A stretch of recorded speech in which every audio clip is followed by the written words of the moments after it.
I never thought I'd be the kind of person to download a dating app, but loneliness does strange things to you.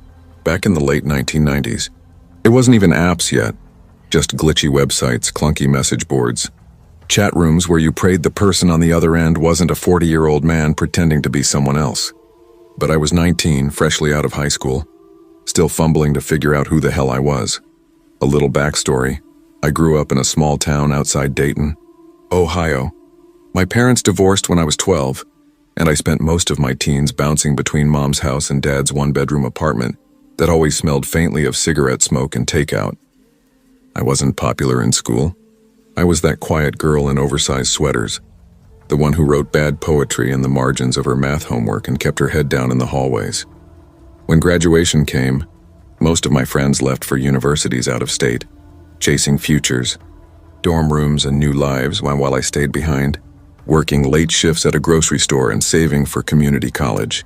I told myself it was temporary, but deep down I wanted more. I wanted someone who actually saw me. That's when I stumbled across a website called TrueMatch. It was clunky as hell. Profiles looked like badly formatted resumes, and photos took ages to load on dial-up. Still, it felt like magic, a way to find people by interests, not just by whoever happened to make eye contact in the frozen food aisle. That's how I met Aaron Pierce. He said he was 21 at first, later 23. Eventually, I realized the number shifted depending on who was asking. His photo showed him leaning against a car, leather jacket, lazy grin, the kind of smirk that made my stomach flip back then. His messages came smooth, confident, a little too confident, but I was so hungry for attention I ignored the warning bells. The first time we met in person, I was 15.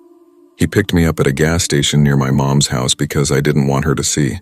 Looking back, that should have been the first red flag, a grown man insisting on secrecy. But at the time I told myself it was romantic, like some forbidden love story. We became this strange on and off summer thing. He'd vanish for months, then reappear with an apology and a smile that made me forget why I was angry in the first place. Nothing serious, not until my senior year. It was December, snow piled high against the curbs. I was walking home from my after-school job when his car slowed beside me.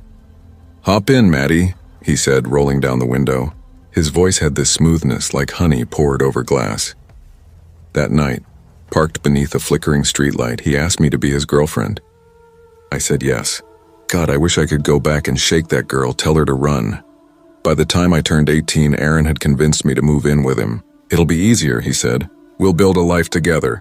I thought that meant partnership, someone to share bills with, laugh with, grow with.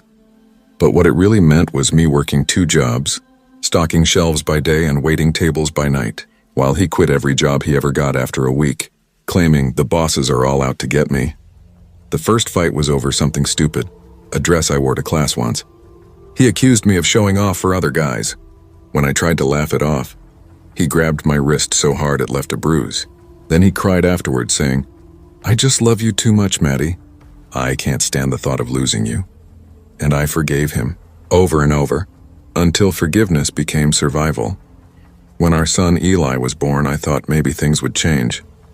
Aaron cried when he held him for the first time, kissed my forehead, swore he'd do better. And for a while he did. He'd wake for late-night feedings, sing lullabies off-key, whisper that we were a real family now. But sweetness never lasted with Aaron. The cruelty crept back in. First the words, then the hands. A slap here, a shove there, then the choking. His fingers tight around my throat whenever I said something he didn't like. He'd always apologize after, whispering, "You know I'd never really hurt you, Maddie. You just make me so mad sometimes," except he did hurt me, again and again, until parts of me stopped feeling anything at all. It was February, the kind of bitter cold that made the windows rattle and the pipes groan. Aaron came home late that night and with a friend. I'll call him Tyler. I was sitting on the carpet with Eli, stacking bright plastic blocks, his laughter filling the room each time he knocked them over. The air smelled faintly of applesauce and baby shampoo. For a moment, life almost felt normal, until the door creaked open. Aaron walked in, the sharp scent of beer hitting me before his voice did. "Hey, babe," he called out too loudly, dropping his coat on the floor. "Look who I brought." Behind him stood Tyler, awkward smile tugging at his lips. He looked nervous, like he already knew what kind of man Aaron really was. At first, everything seemed fine. They cracked open a couple of beers, shared laughs about some inside joke I didn't understand. I stayed quiet, keeping Eli close, my stomach tightening with that familiar dread. Then Aaron's tone shifted, too sweet, dripping with sarcasm. "So, Maddie," he said, leaning against the counter. "You like having the house to yourself, huh? Bet you don't miss me at all when I'm gone." My heart skipped. That voice, honeyed and cold, always came right before the storm. "I didn't say that," I whispered, my fingers trembling against Eli's back. Tyler shifted uneasily. "Man, chill out." She didn't mean anything by it. Aaron ignored him. His eyes locked on me, his smile stretching thin and cruel. "You think I'm stupid? You think I don't see the way guys look at you?" "Aaron, please," I murmured, desperate to keep my voice calm. "Not tonight." "The baby—" "Shut up," he snapped. Then lower, darker. "I'll beat you like a man." My throat closed. I clutched Eli tighter, whispering, "Please don't, please." Aaron's eyes flicked to Tyler. "Take the kid." I froze. But I knew, God, I knew. Eli would be safer in Tyler's arms than mine. My hands shook as I passed him over. "Please," I whispered to Tyler, barely breathing. "Just keep him safe." The second Eli was gone, Aaron lunged. His fist tangled in my hair, yanking me to the ground. Pain bloomed white-hot as his knuckles met my face again and again. I tasted blood, warm and metallic, spilling down my chin. I crawled toward the phone on the side table, every movement slow and clumsy, dialing 911 with trembling fingers. I made it to the second digit before Aaron ripped the receiver away and smashed it into my cheek. "You call the cops on me?" he roared, his face twisted, eyes wild. "I'll kill you, Maddie. Do you hear me? I'll kill you and not think twice." His hands clamped around my throat. My vision swam, darkness blooming at the edges. My lungs screamed for air. Through the blur, I saw Tyler frozen, clutching Eli tight, terror etched across his face. "Go," I croaked. "Get help," but Aaron barked, "You move, I kill you both." I stopped struggling. A strange calm washed over me. This was it, I thought. He's really going to do it, then pounding. Loud, urgent, "Police!" Aaron froze. His chest heaved as he glared down at me. "Don't you say a word," he hissed, then straightened, wiping sweat from his face. He opened the door. "Evening, sir," one of the officers said. "We got a hang-up call from this number." "Everything all right?" Yeah, Aaron replied smoothly, too smoothly. "Baby was crying. My girl just overreacted." I stumbled into view. Blood streamed from my split lip. One eye was already swelling shut. The officer's face hardened. "Ma'am, are you okay?" That was all it took. The cops pushed past Aaron, forcing him against the wall while another helped me sit down. "You're safe now," he said softly, but I didn't feel safe. Not yet. At the hospital, one officer lingered by my bed, voice low. "I've seen a lot of injuries in this job," he said. "Yours? It's a miracle you're alive." Aaron was arrested that night. From jail, he called me, his voice calm, almost casual. "Why'd you do this to me, Maddie?" he asked. Not an apology, not anger, just disbelief that I'd finally stopped protecting him. He was sentenced to 26 days in jail. 26, that was all. But before he could serve them, he vanished. For months, he stalked me. Blocked numbers, strange cars outside my work. The sensation of being watched no matter where I went. I lived in constant fear, jumping at shadows, sleeping with the lights on. Then one day the calls stopped. I found out later why. He'd moved on, to another woman. I tried to warn her. God, I tried. She didn't believe me. And one night, she didn't survive. He strangled her in her apartment, just like he'd promised he'd do to me. Aaron Pierce is in prison now. Life sentence. No parole. And even though I know he can't touch me anymore, I still wake some nights gasping. My throat burning with the memory of his hands. I live with guilt. Guilt that I survived and she didn't. That my silence in those early years might have let him keep hurting women. But I also live with relief. Relief that Eli never saw me die on that living room floor. Relief that, for once, the police arrived in time. Relief that I'm still here to tell this story. Because if I hadn't left him when I did, I know, without a single doubt, it would have been me.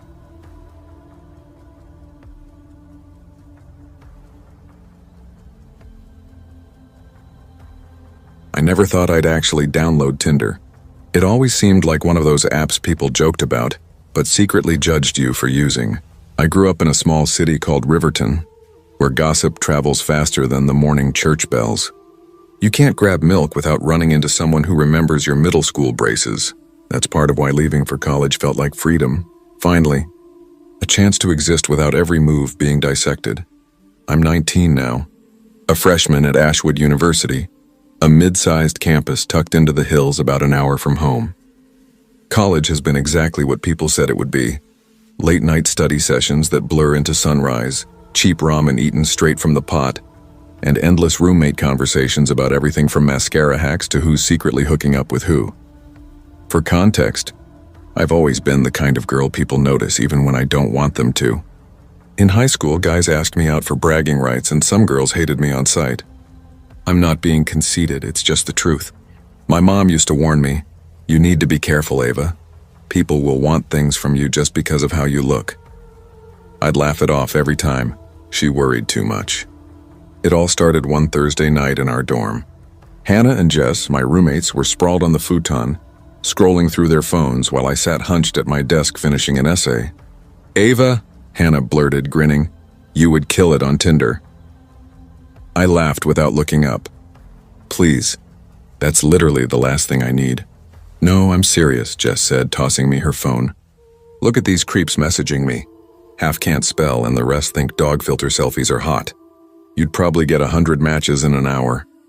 "Not interested," I muttered, fingers still clacking on the keyboard. They didn't drop it.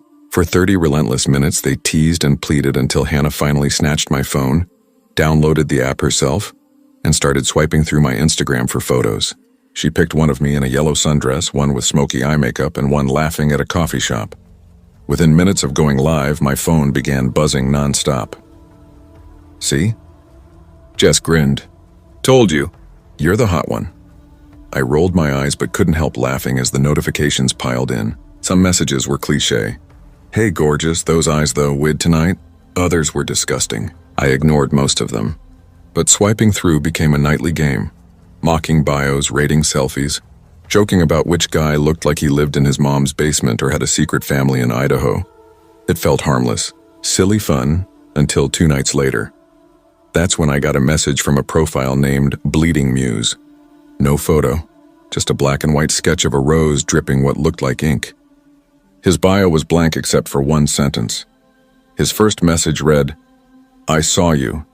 You're brighter than the moon and darker than sin." I laughed out loud.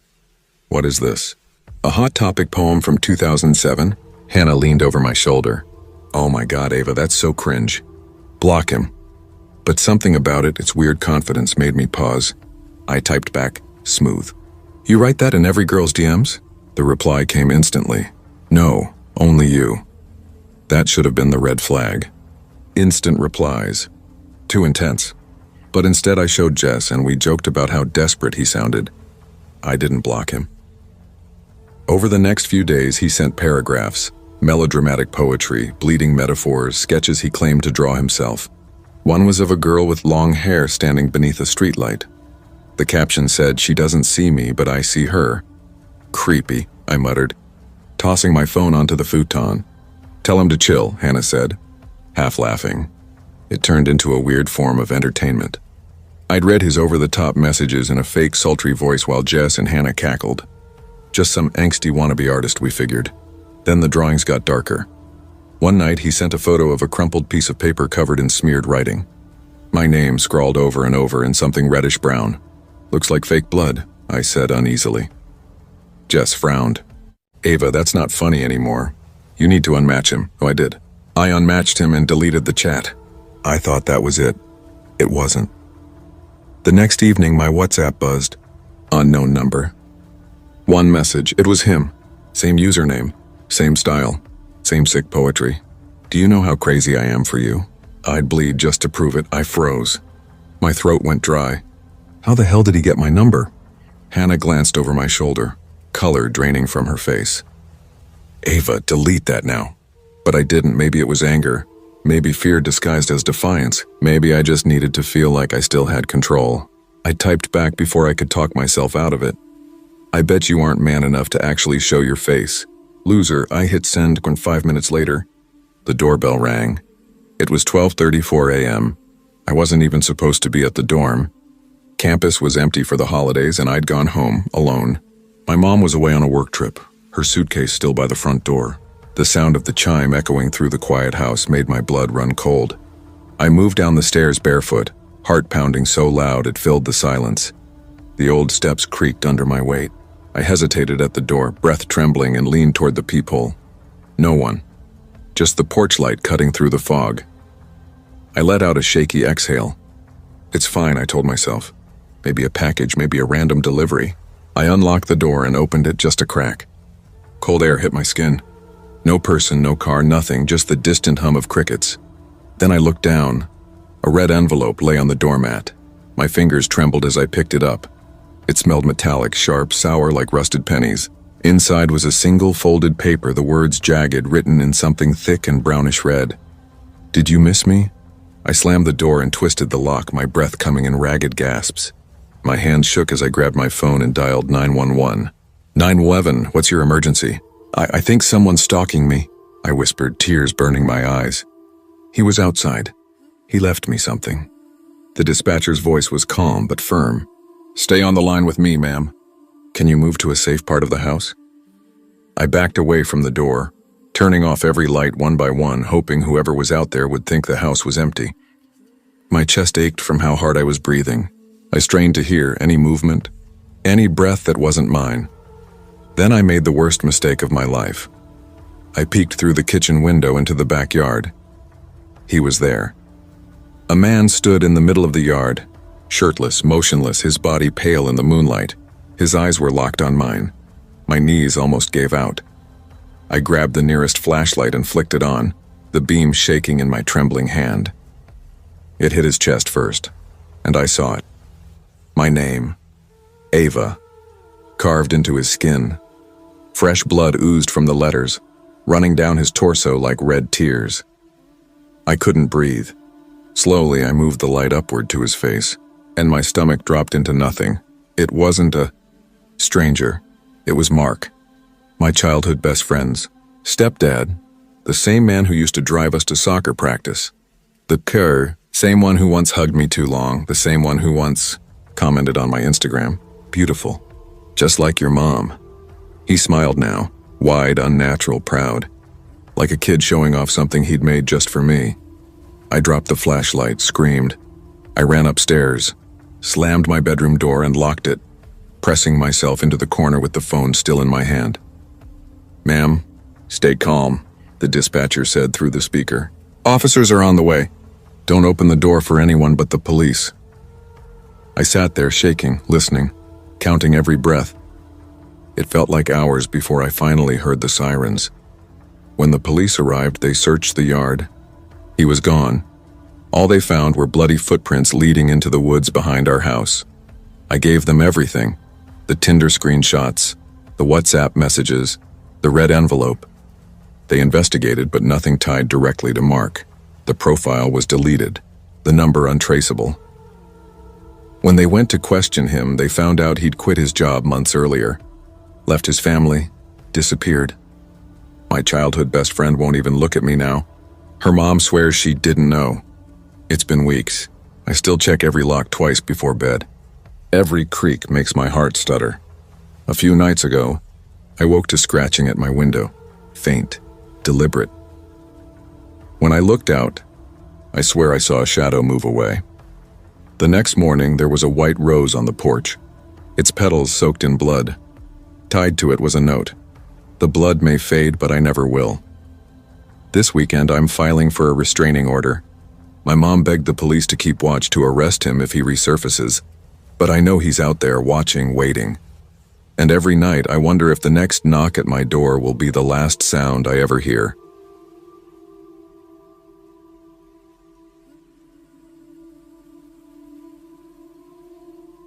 I never thought I'd be the kind of person to meet someone off an app, but then again, I never thought I'd be single at 32 either.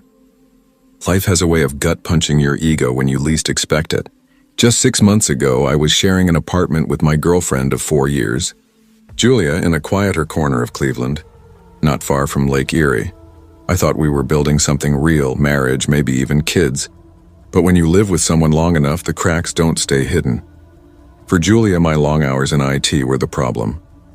For me, it was the way she started drifting. Late nights at the office. A new perfume, no, not perfume, cologne, faint but distinct, not mine. The night she finally admitted she'd been seeing her coworker friend, I didn't yell or throw things. I just packed a duffel, grabbed my laptop, and moved into a one-bedroom rental across town. Wasn't heartbroken in the movie sense. No tear-stained ice cream nights or sad playlists echoing through empty rooms. But there was this quiet hollowness. Nights especially were brutal. That's how Tinder happened. At first I told myself it was just for distraction. Swipe left, swipe right, trade a few dry jokes, maybe grab a drink if conversation didn't crash. I wasn't looking for anything serious, just something that made me feel like a person again, not a failure collecting dust. Most of the women I met felt the same. Drinks, laughter, polite goodbyes, nothing that stuck. Then, about 4 months ago, I matched with Elena. Her profile stopped me mid-scroll, not because she was model gorgeous, but because her photos had soul. None of the usual mirror poses or vacation selfies. They looked intentional, like someone behind the lens actually felt something. One shot caught her laughing at a street fair, lights blurring behind her. Another showed her silhouette against the lake at dusk. The last was black and white. Elena in a cafe, chin on her hand, eyes lost somewhere beyond the glass. Her bio was simple. Writer. Coffee addict.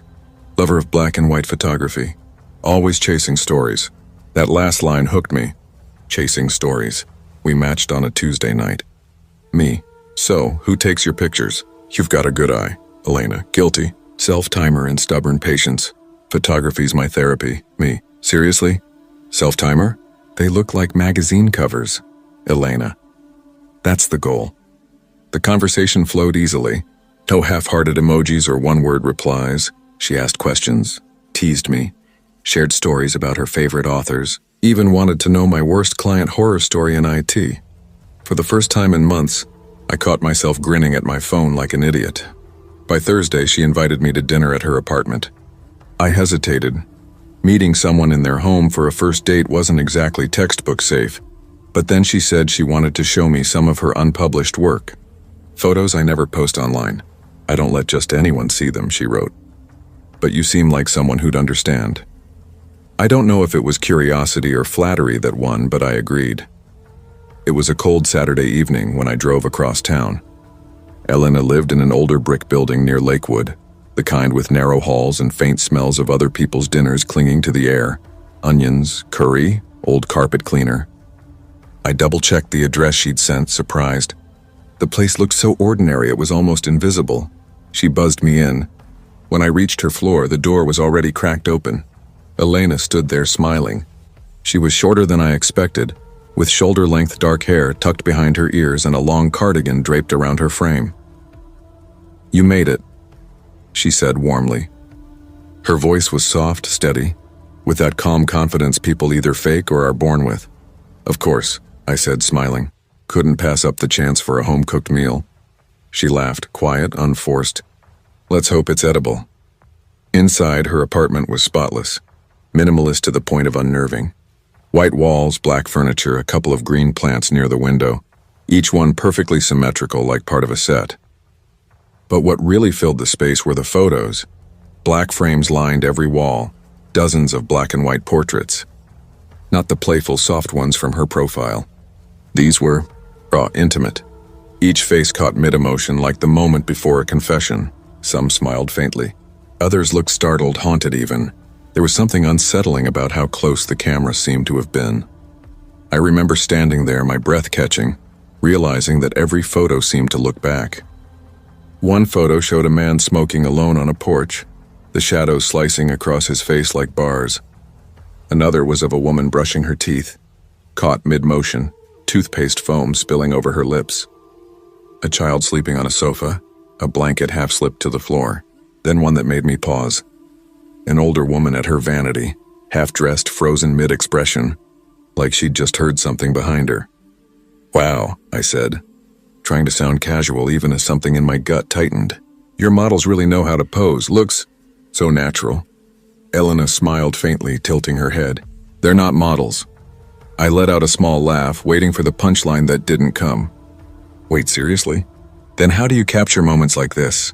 Through windows, she said simply. The words hung there light as dust. Secretly, she added, her voice calm, steady, like she was describing a recipe. People are their most honest when they don't know they're being watched. For a second, I just stared at her, searching her face for a smirk, any hint of irony.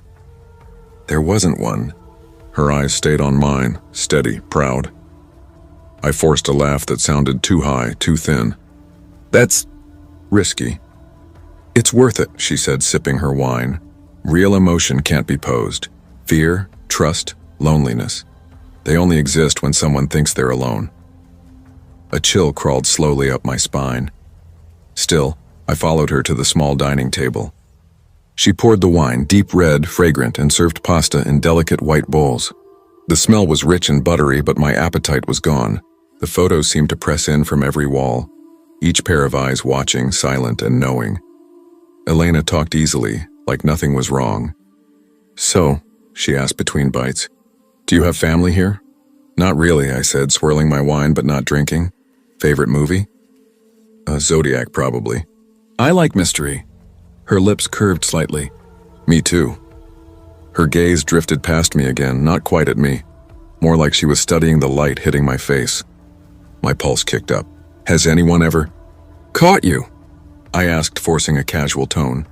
Once, she said after a pause. She took a slow sip, her expression softening into something almost nostalgic. She was furious, but I apologized and made it up to her. How? I asked before I could stop myself. She smiled, gentle, secretive. It doesn't matter. My gut screamed to get out. I thanked her for dinner, mumbling something about an early morning. I stood, but before I could reach the door, she stepped in front of it, quiet, graceful, her hand on the knob. Wait, she said softly. Before you go, I want to show you my masterpiece. My stomach twisted. She turned and walked down a narrow hallway, motioning for me to follow. I hesitated, then slipped the fork from the table into my sleeve. Ridiculous, but it made me feel less helpless. At the end of the hall stood a locked door. Elena pulled a small key from her cardigan pocket. Even before the lock turned, a rancid smell leaked through, thick, chemical, and sweet like rotting flowers. When the door creaked open, the world tilted. A dim yellow bulb swung overhead, casting a sickly cone of light. In the center of the room sat a wooden chair, and on it, a woman. For a second, I thought she was alive. She sat perfectly upright, wearing a red swimsuit, her eyes wide open. But her skin, oh God, her skin was gray and taut, her limbs puffed and veined like marble. Her jaw twitched, and for one awful heartbeat, I thought she was about to speak. Then her mouth fell open, and a stream of maggots spilled onto the floor. I dropped the fork. She's beautiful, isn't she? Elena whispered behind me. Her voice trembled, not with fear but pride. I watched her for weeks before I took her. Look at that expression, fear and trust captured forever. My throat closed. My brain clawed for any rational explanation. A wax model, a film prop, something. But the stench was real. The low buzz of flies was real. The slow drip of fluid hitting the tile was real.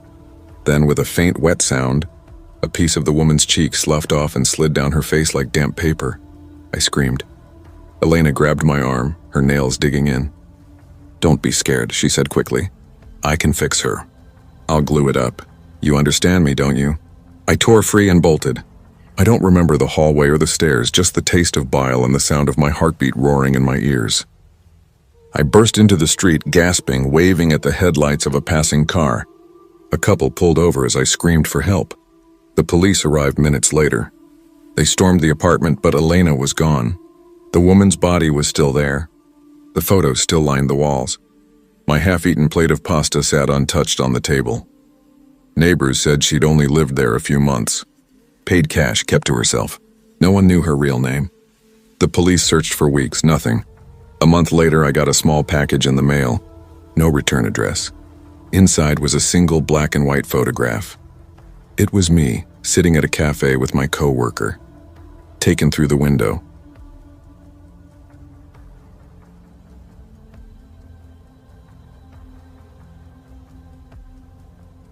I never thought I'd be the kind of person to meet someone off a dating app. 2 years earlier, I would have laughed and said I wasn't that desperate. But by September 2022, I was living in a small Minnesota town called Pine Grove, where nothing ever happened, and everyone already knew everyone else's business. I was 16 then, a restless high school junior, tired of the same hallways, the same faces, the same conversations. My parents were strict but not unfair, the kind of strict that comes from love. My mom worked night shifts at the local hospital. My dad was a contractor who left before sunrise most days. They trusted me because I'd never given them a reason not to. My grades were fine, I worked weekends at a coffee shop, and I wasn't into parties. But as the summer faded and school started again, something hollow settled inside me. Everyone around me had someone. A boyfriend, a crush, late-night texts that made them smile at their phones. I wanted that too. That's how I ended up downloading an app called True Match. At first it was awkward. Most of the guys were from nearby towns, too pushy, too weird, or only after one thing. I almost deleted it. Then I matched with a boy named Tyler Reeves, 17. Lived one town over in Milford. Said he'd left high school early and was taking classes at the local community college. His profile was simple. Sitting on a porch with a dog, leaning against a car, one mirror selfie in a hoodie. Average. Maybe a little shy. But his messages were what caught me. The first thing he wrote wasn't "Hey" or "You're cute." It was, "You look like someone who listens before they speak." That's rare, am I right? I laughed out loud when I read it. It was oddly specific, kind of dorky. "Maybe," I replied. "Or maybe I just don't like wasting words." "Then I already like you," he sent back. Most girls just ghost or send emojis, and somehow that was the start. We talked more. He said he'd actually gone to Pine Grove High for a year before transferring after some drama with teachers. When I asked what kind of drama, he admitted he'd been caught borrowing essays online. Plagiarism, basically. But he laughed it off, said it wasn't serious. Something about that didn't sit right. Schools don't usually expel people for harmless mistakes, but I let it slide. Tyler started offering to pick me up after my cafe shifts. I didn't have a license yet, and he said he liked keeping me company. At first, it felt almost brotherly. He joked, told dumb stories, bought me milkshakes. Once, he even showed up during a thunderstorm to drive me home so I wouldn't have to walk.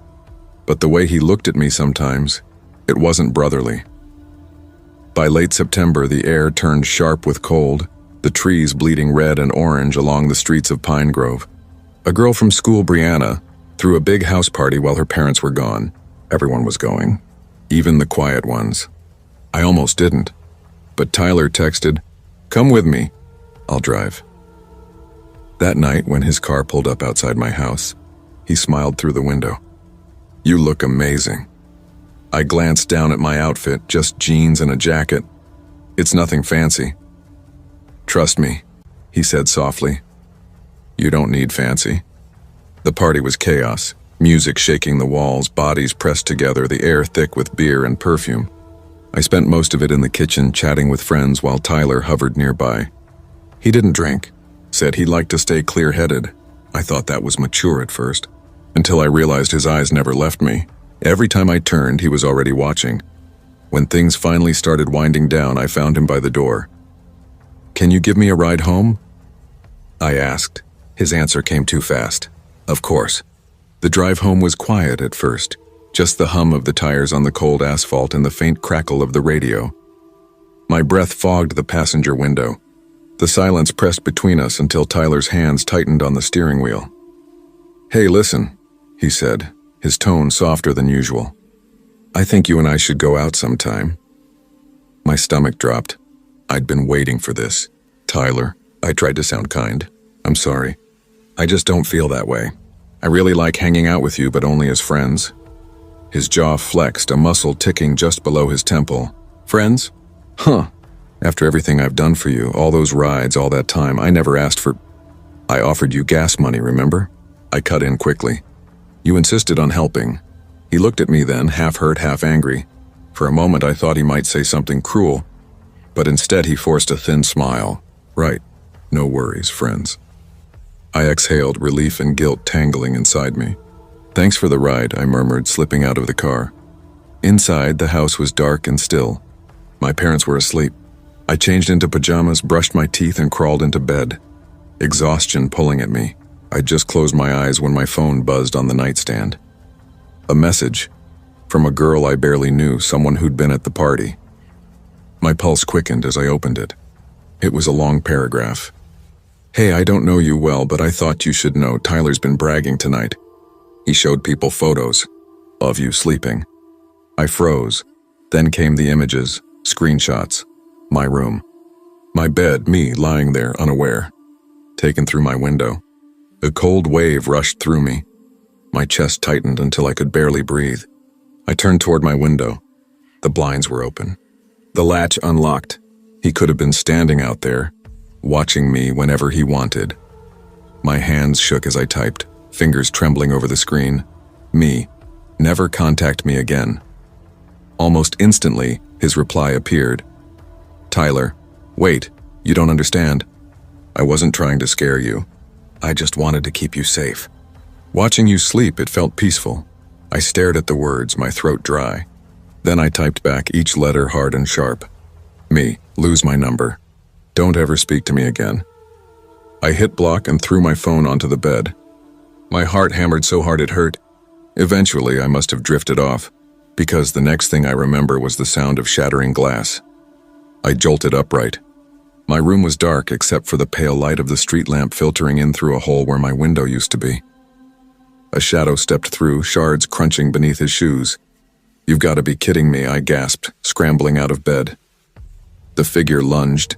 His foot slipped on the glass, sending him forward, and that's when I saw it, the knife glinting in his hand. "Tyler," I whispered, my voice cracking. My throat felt like it was closing. He pushed himself up, eyes wild, breath ragged. "You weren't supposed to find out like this," he rasped. "We were supposed to be together." I screamed and bolted for the hallway. He came after me, but the fall had slowed him. My dad's door flew open.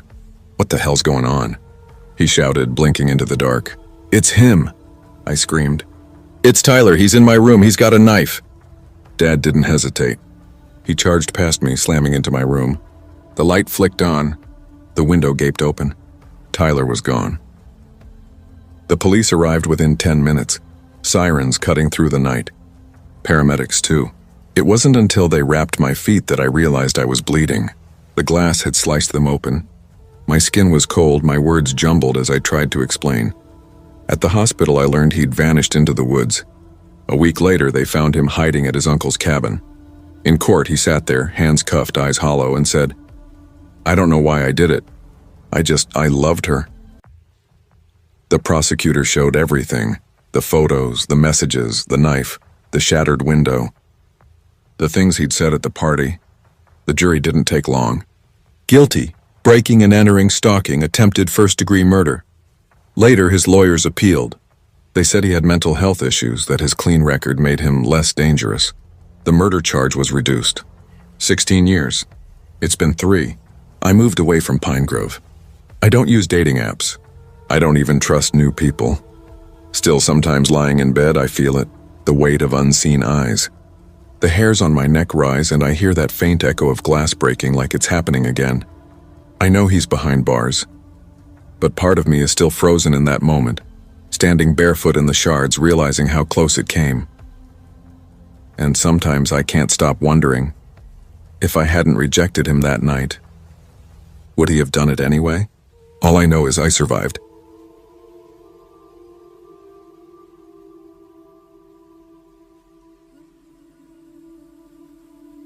I never pictured myself as someone who'd fall into the world of dating apps.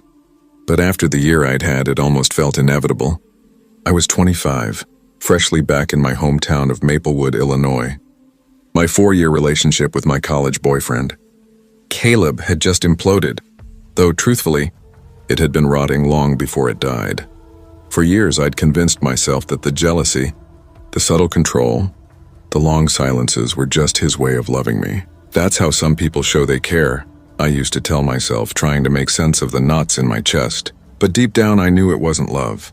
It was ownership dressed as affection. The night everything broke was quiet, almost anticlimactic. I'd come home late from work, phone dead in my purse, and found him pacing the living room, eyes red, jaw tight. "Where were you?" he snapped. My phone died, I said, still in my coat. I told you I had a late shift. Don't lie to me, he hissed. Who were you with? When I realized he'd tried to track me and panicked because my location had gone dark, something in me cracked. I remember locking myself in the bathroom, sitting on the cold tile floor, shaking, tears dripping onto my knees. The faint smell of his cologne lingering in the air like smoke. That was the moment I understood. Love shouldn't feel like suffocation. Leaving him was brutal. The kind of breakup that drains the air from your lungs and leaves your apartment full of ghosts. But I managed. What came after, the emptiness, was worse. My friends had drifted off into marriages, new cities, careers. I'd just finished my communications degree and landed a decent marketing job downtown. But the silence that greeted me every night felt endless. The evenings were the hardest. I'd curl up in bed, blue light washing over my face, scrolling through my phone until my eyes burned, wondering if I'd ever find someone who didn't make me feel small. That's when I downloaded the apps. At first it was curiosity. Tinder, Bumble, Hinge. Then it became habit. Swipe left, swipe right. Tiny flares of interest that died before they burned. The late night "you up?" messages made me roll my eyes, but I kept going. There was this quiet hunger for connection I couldn't shut off. That's how I found Ryan Matthews. His profile was normal, refreshingly so. A couple of clean-cut photos. One hiking in the Smoky Mountains, one at a rooftop bar with friends, and another holding a golden retriever puppy. His bio read, 27 mechanical engineer. Love hiking, cooking, and live music. Looking for something real. No shirtless selfies. No cryptic one-liners. Just grounded. I swiped right. He matched instantly. Our first messages still make me smile when I think about them. Ryan.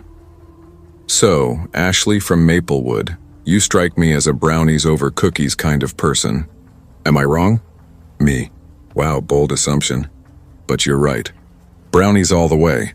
Ryan. Knew it. Only true geniuses pick brownies. Me. Oh, really? And what makes you the brownie authority? Ryan. I make a mean triple chocolate brownie. Family recipe. Maybe I'll prove it someday. I remember laughing, really laughing, the kind that slips out before you can stop it. He wasn't trying too hard. He wasn't sleazy. Just easy to talk to. We texted for a week straight. Quick morning check-ins before work. Random midday updates, goodnight messages that somehow made the dark feel lighter. He told me about his job designing automotive parts, about weekend hikes, about his dog, the golden retriever, Milo. I told him about my love for trying new coffee shops, how I spent commutes binging true crime podcasts, and how I still hadn't figured out how to make friends again in Maplewood. It felt normal, comforting, familiar in a way that scared me a little. So when he suggested meeting up, I said yes, but that's where things started to shift. Ryan asked if he could come by my place. At first I froze. I'd never invited anyone from an app over before. The thought of a stranger in my home, the creak of the old floors under unfamiliar footsteps, made my stomach flutter with unease. I get it, he said over text. Totally respect boundaries, but if it helps I can bring coffee or dinner. Keep it low-key. No pressure. I stared at the message for a long time, thumb hovering over the keyboard. My parents were out of town for the weekend, the house quiet and still. Maybe too quiet. And part of me, the lonely part that was tired of waiting for something perfect, whispered that maybe this was fine. Maybe I was ready. I told myself I could always throw him out if he turned out weird, so I said yes. Saturday morning arrived with that brittle mix of nerves and a small, foolish excitement. I cleaned like someone trying to make a good impression on a life that might be over in an afternoon. Wiped counters until my hands tingled. Straightened the throw pillows, opened windows to let the late winter air in. I pulled on a light sweater and my favorite jeans and, because of that silly brownie banter, baked a tray of triple chocolate brownies. The house smelled warm and faintly of cocoa. It felt like a private joke that only 2 people would understand. At 2:45, I checked my phone. Ryan, leaving now. Be there in 15. At exactly 3, I heard the knock. My heart did that little stuttering thing, like it wanted to sprint through my ribs. I smoothed my sweater, inhaled, and opened the door. He was not Ryan. He was older, mid-30s maybe, and he wore his day on him. His work pants looked stained, sleeves dusted with the kind of grit that won't come out in one wash. His hair was greasy at the part and his face had a fringe of unshaven stubble. He looked heavier than the photos, like someone who had stopped noticing the shape of his own shoulders. The light hit him wrong. He had an angerless, tired set to his jaw. He smiled, but it was crooked and thin. Hi, he said, forcing something meant to be friendly into his voice. He held the smile like a prop. Ashley, I managed, and for a second my brain scrambled for the script people use in situations that feel off. Who are you? I asked as carefully as I could, the kind of careful that tries not to sound like accusation. Ryan, he said fast, but then, after an odd little pause, he added, Well, my nephew helped me with the profile. Those are his pictures. I figured if I used mine, no one would swipe right. He chuckled, but it landed awkwardly, like a footstep in a room with no carpet. Every instinct in my body screamed to shut the door. My throat felt tight and my palms were suddenly hot, but I didn't slam it. I didn't call someone. I told myself I wasn't being rude. That escalating would make me look unstable. So I let him inside. We sat on the couch and I kept my body angled away, making myself small and distant at once. I offered him a brownie more out of some social reflex than hospitality. He took it but didn't eat it. He just held it, eyes trained on me in a way that felt less like looking and more like measuring. The TV murmured something about a morning show, but the sound blurred into the background of my own thoughts. I could feel the heat of the oven on my face, the tiny grit of sugar on my tongue from tasting batter, the faint citrus from the cleaner I'd used that morning. Everything smelled too domestic for how wrong the moment felt. I stood up and told myself I needed water. In the kitchen, I texted Lena with my thumbs that were suddenly clumsy. Hey, guy came over. Doesn't look like his pics. Kind of sketch. We'll call you soon. I almost hit send before hesitating, convinced it was dramatic, then pressed send anyway because the message felt like a small lifeline. When I returned, he was closer to the edge of the couch, leaning forward, hands clasped between his knees as if in prayer. His eyes were fixed on me. He tilted his head and said softly, You're even prettier in person. Thanks, I said, because what else do you say to a compliment that lands like a warning? My smile was tight. There was a silence that folded over itself. His stare didn't break. It held until the air felt thin. I couldn't do it. I tried to be polite, to make some reasonable exit for both of us. Listen, my parents are actually coming home soon, so you should probably head out, I said, voice a notch higher than usual, the way people do to force themselves to be heard in a crowded room. He sat for a long beat without moving. Then slowly he stood. Sure, he said. I get it. Relief floodlit my chest. I followed him to the door, fingers already curling around the knob, ready to shut the world out behind him. As he crossed the threshold, he reached into his pocket and pulled something small out. For a second, it was just metal flashing in the light, a glint like a lie under a smile. He unfolded a small folding knife and held it up so it caught the sunlight. You know, he said, almost conversational, as if telling me the weather, I could have killed you today. My breath hiccuped. My mouth went dry. Movement slowed to the viscous drag of a bad dream. He looked at me and then, unbelievably, he smiled. It was too casual, like the punchline of some private joke that I wasn't supposed to understand. Kidding? He added, laughing in a way that sounded like nails on a chalkboard. He turned and walked to an old pickup truck idling on the curb, climbed in, and drove away. The engine revved like an exhale. I stood in the doorway long after the taillights disappeared into the street, the cold evening air brushing my face. My hands were shaking so badly I fumbled with the lock, fingers clumsy, the click of the deadbolt sounding absurdly loud.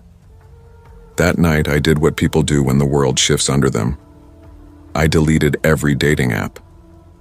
I blocked his number. I sat in the hollow quiet of the house and realized, with a kind of stunned clarity, how close the afternoon had come to unthinkable violence. The brownies were still on the counter, cooling and untouched, and the smell of chocolate that had once felt cozy now pressed against my teeth like a warning.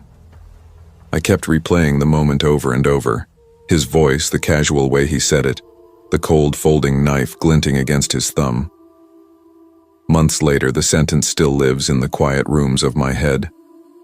I hear it when I wake up in the middle of the night, When the house is full of the small noises of an empty place, the pipe settling, the refrigerator humming, the old floorboards complaining as if they remember his footsteps. I could have killed you today. The memory has weight. It sits across from me at the kitchen table, the way a loose tooth sits against your tongue. Impossible to ignore and always there. And somewhere deep and honest inside, I know he wasn't joking.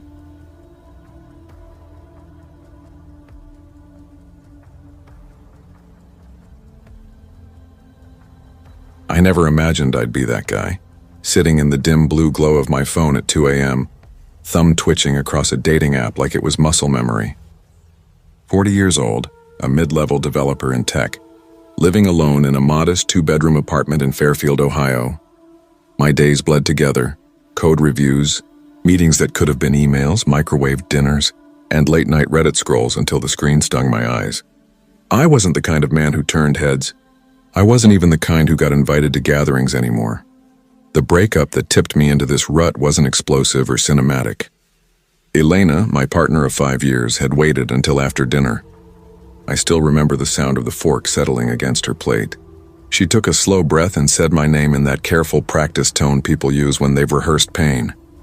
"Mark," she began softly. "I can't keep doing this. It feels like we're roommates who split bills, not partners who share a life."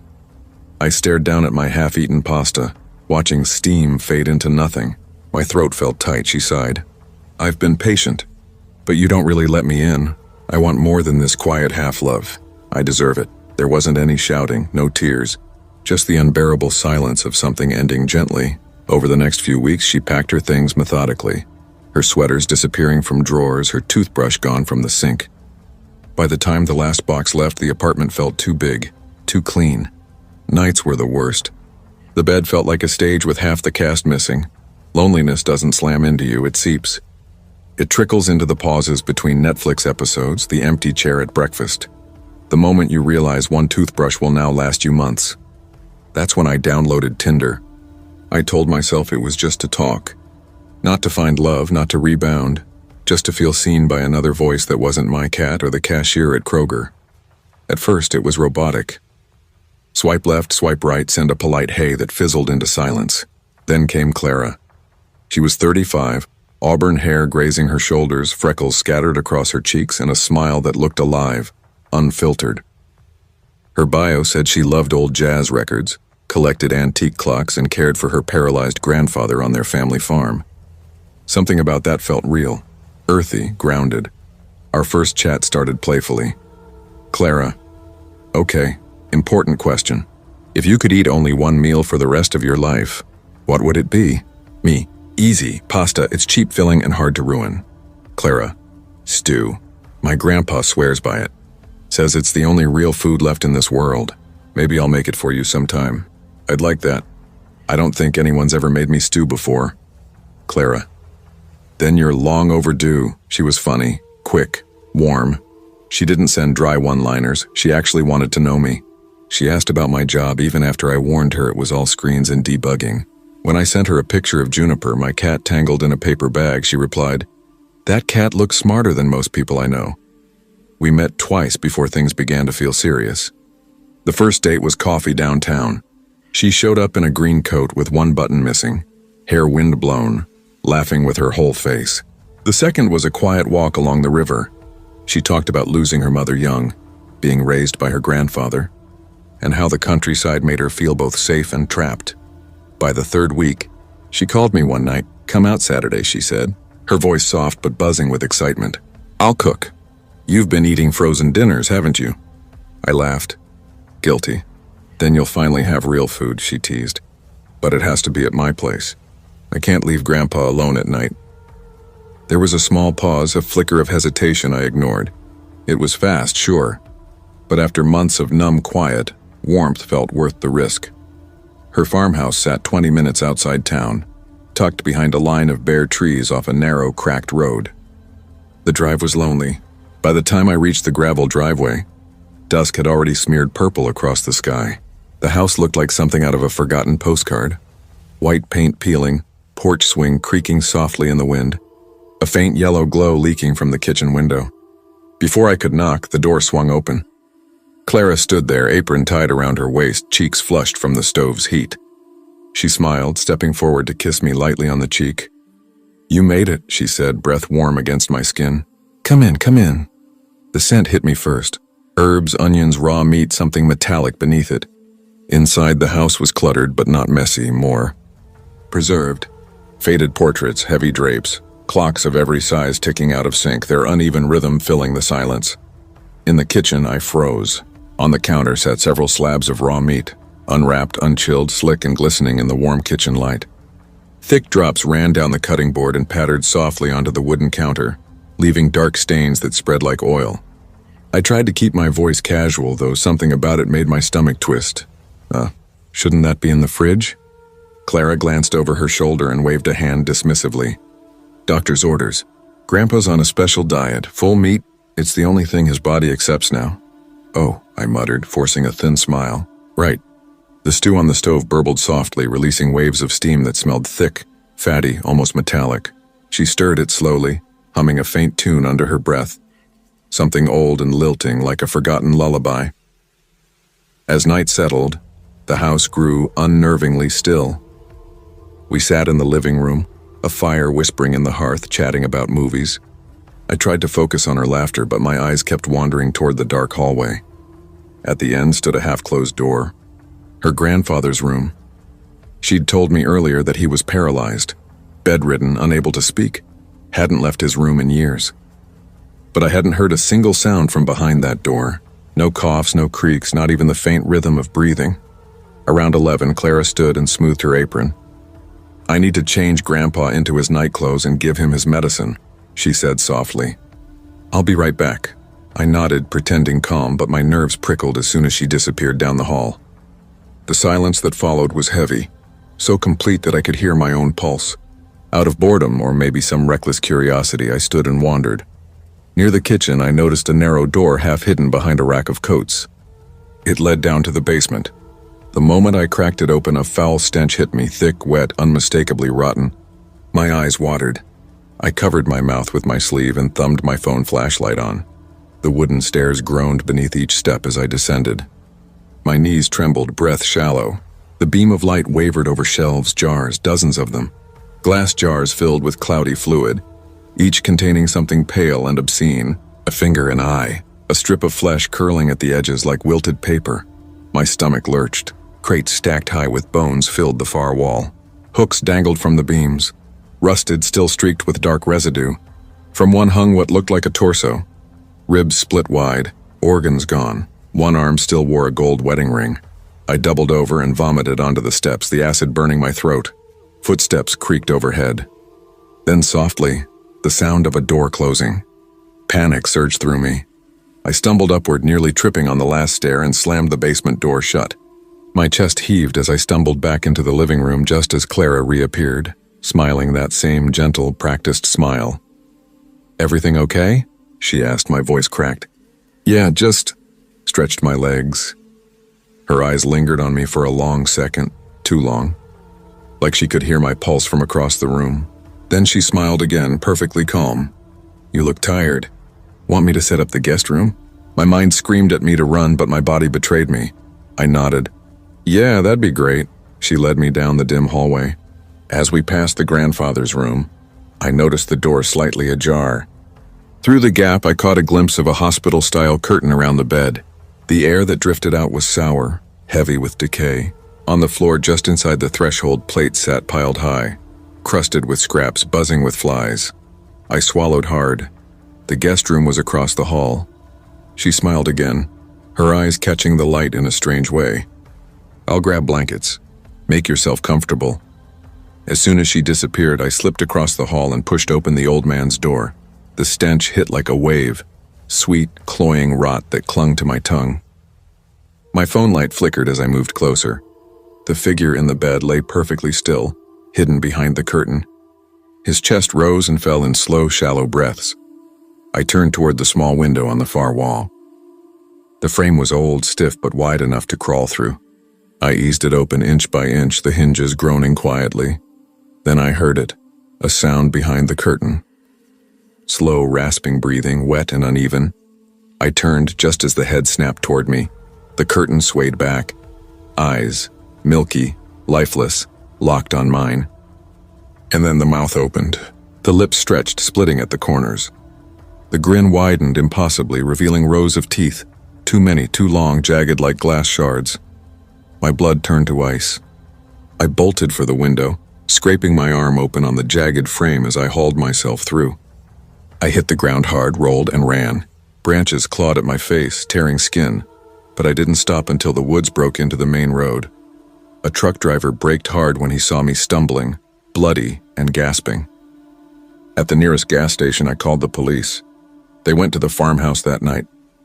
Here's the part that still crawls under my skin. When they arrived, the house was empty. No Clara, no grandfather, no jars, nothing. Property records showed the place had been abandoned for almost 20 years.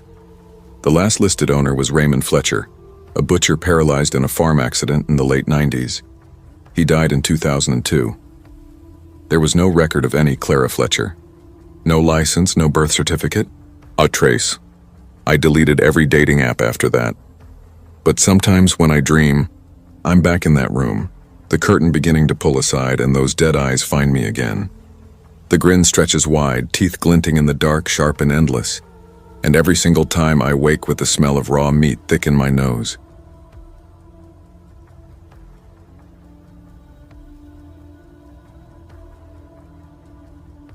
I never thought I'd be the kind of person to sign up for a dating app. For most of my life, I'd been painfully awkward around people, especially when it came to dating. I wasn't the type to approach strangers in coffee shops or strike up conversations at bars. Honestly, I didn't even go to bars much. After my last relationship ended a little over a year ago, I sort of disappeared into myself. Long nights of Netflix, endless overtime, video games, and quiet dinners for one. I told myself I didn't need anyone. That solitude was safer, but loneliness has a way of sneaking in through the cracks, usually when you think you've sealed them for good. My best friend, Tasha, had been on my case for months. "Liv, come on," she said one night from her couch, our half-eaten pizza sagging on a greasy box between us. "You can't just sit in your apartment forever. Try something new. Everyone's on dating apps now." I groaned, slumping back. "You know me. I'm terrible at small talk." I freeze up. "I'll look like a total idiot," she smirked, licking sauce from her thumb. "You'll be fine. It's not like you're meeting them face to face. You just text. You're great at texting." I rolled my eyes but couldn't argue. Texting was safer. You could edit yourself, hide the awkward pauses, sound clever when you had time to think. Real life didn't offer that luxury. That night, against my better judgment, I downloaded OkCid. I told myself it was just curiosity, just to see who was out there. Worst case, I'd waste an hour or two. Best case, maybe I'd find someone decent to talk to. After a week of half-hearted swiping, I matched with a guy named Ethan Rivers. His profile stood out not because it was trying too hard, but because it wasn't. He described himself as a freelance graphic designer who loved cooking, horror movies, and hiking. His photos were simple, one at a farmer's market, one sketching in a notebook, another of him smiling awkwardly beside his dog, a scruffy mutt named Scout. Our conversations flowed easier than I expected. He wasn't pushy like some of the others. He cracked self-deprecating jokes. "I'm 5'7", so don't wear heels unless you want to dunk on me," and actually paid attention to my replies. He didn't just wait for his turn to talk. He asked questions, remembered details. Over the next 2 weeks, we texted constantly. Memes, movie recs, tiny updates from our days. There were moments I caught myself smiling at my phone like an idiot. Then one Friday night, he asked if I wanted to meet in person. "I know this is cliché," he texted, "but I make a mean pasta. Come over and I'll cook for you. We can watch some indie horror movies. Promise it won't be boring." My first instinct was to say no. Every safety article screamed meet in public first, but then I hesitated. He seemed different, kind, grounded, and at 6'2" I towered over him. I figured if anything felt off, I could handle myself. Still, I texted Tasha. "Girl, you are not going to some dude's apartment for your first date," she replied immediately. "I know," I typed back. "But he seems different. He cooks, remember? And I'm not exactly fragile."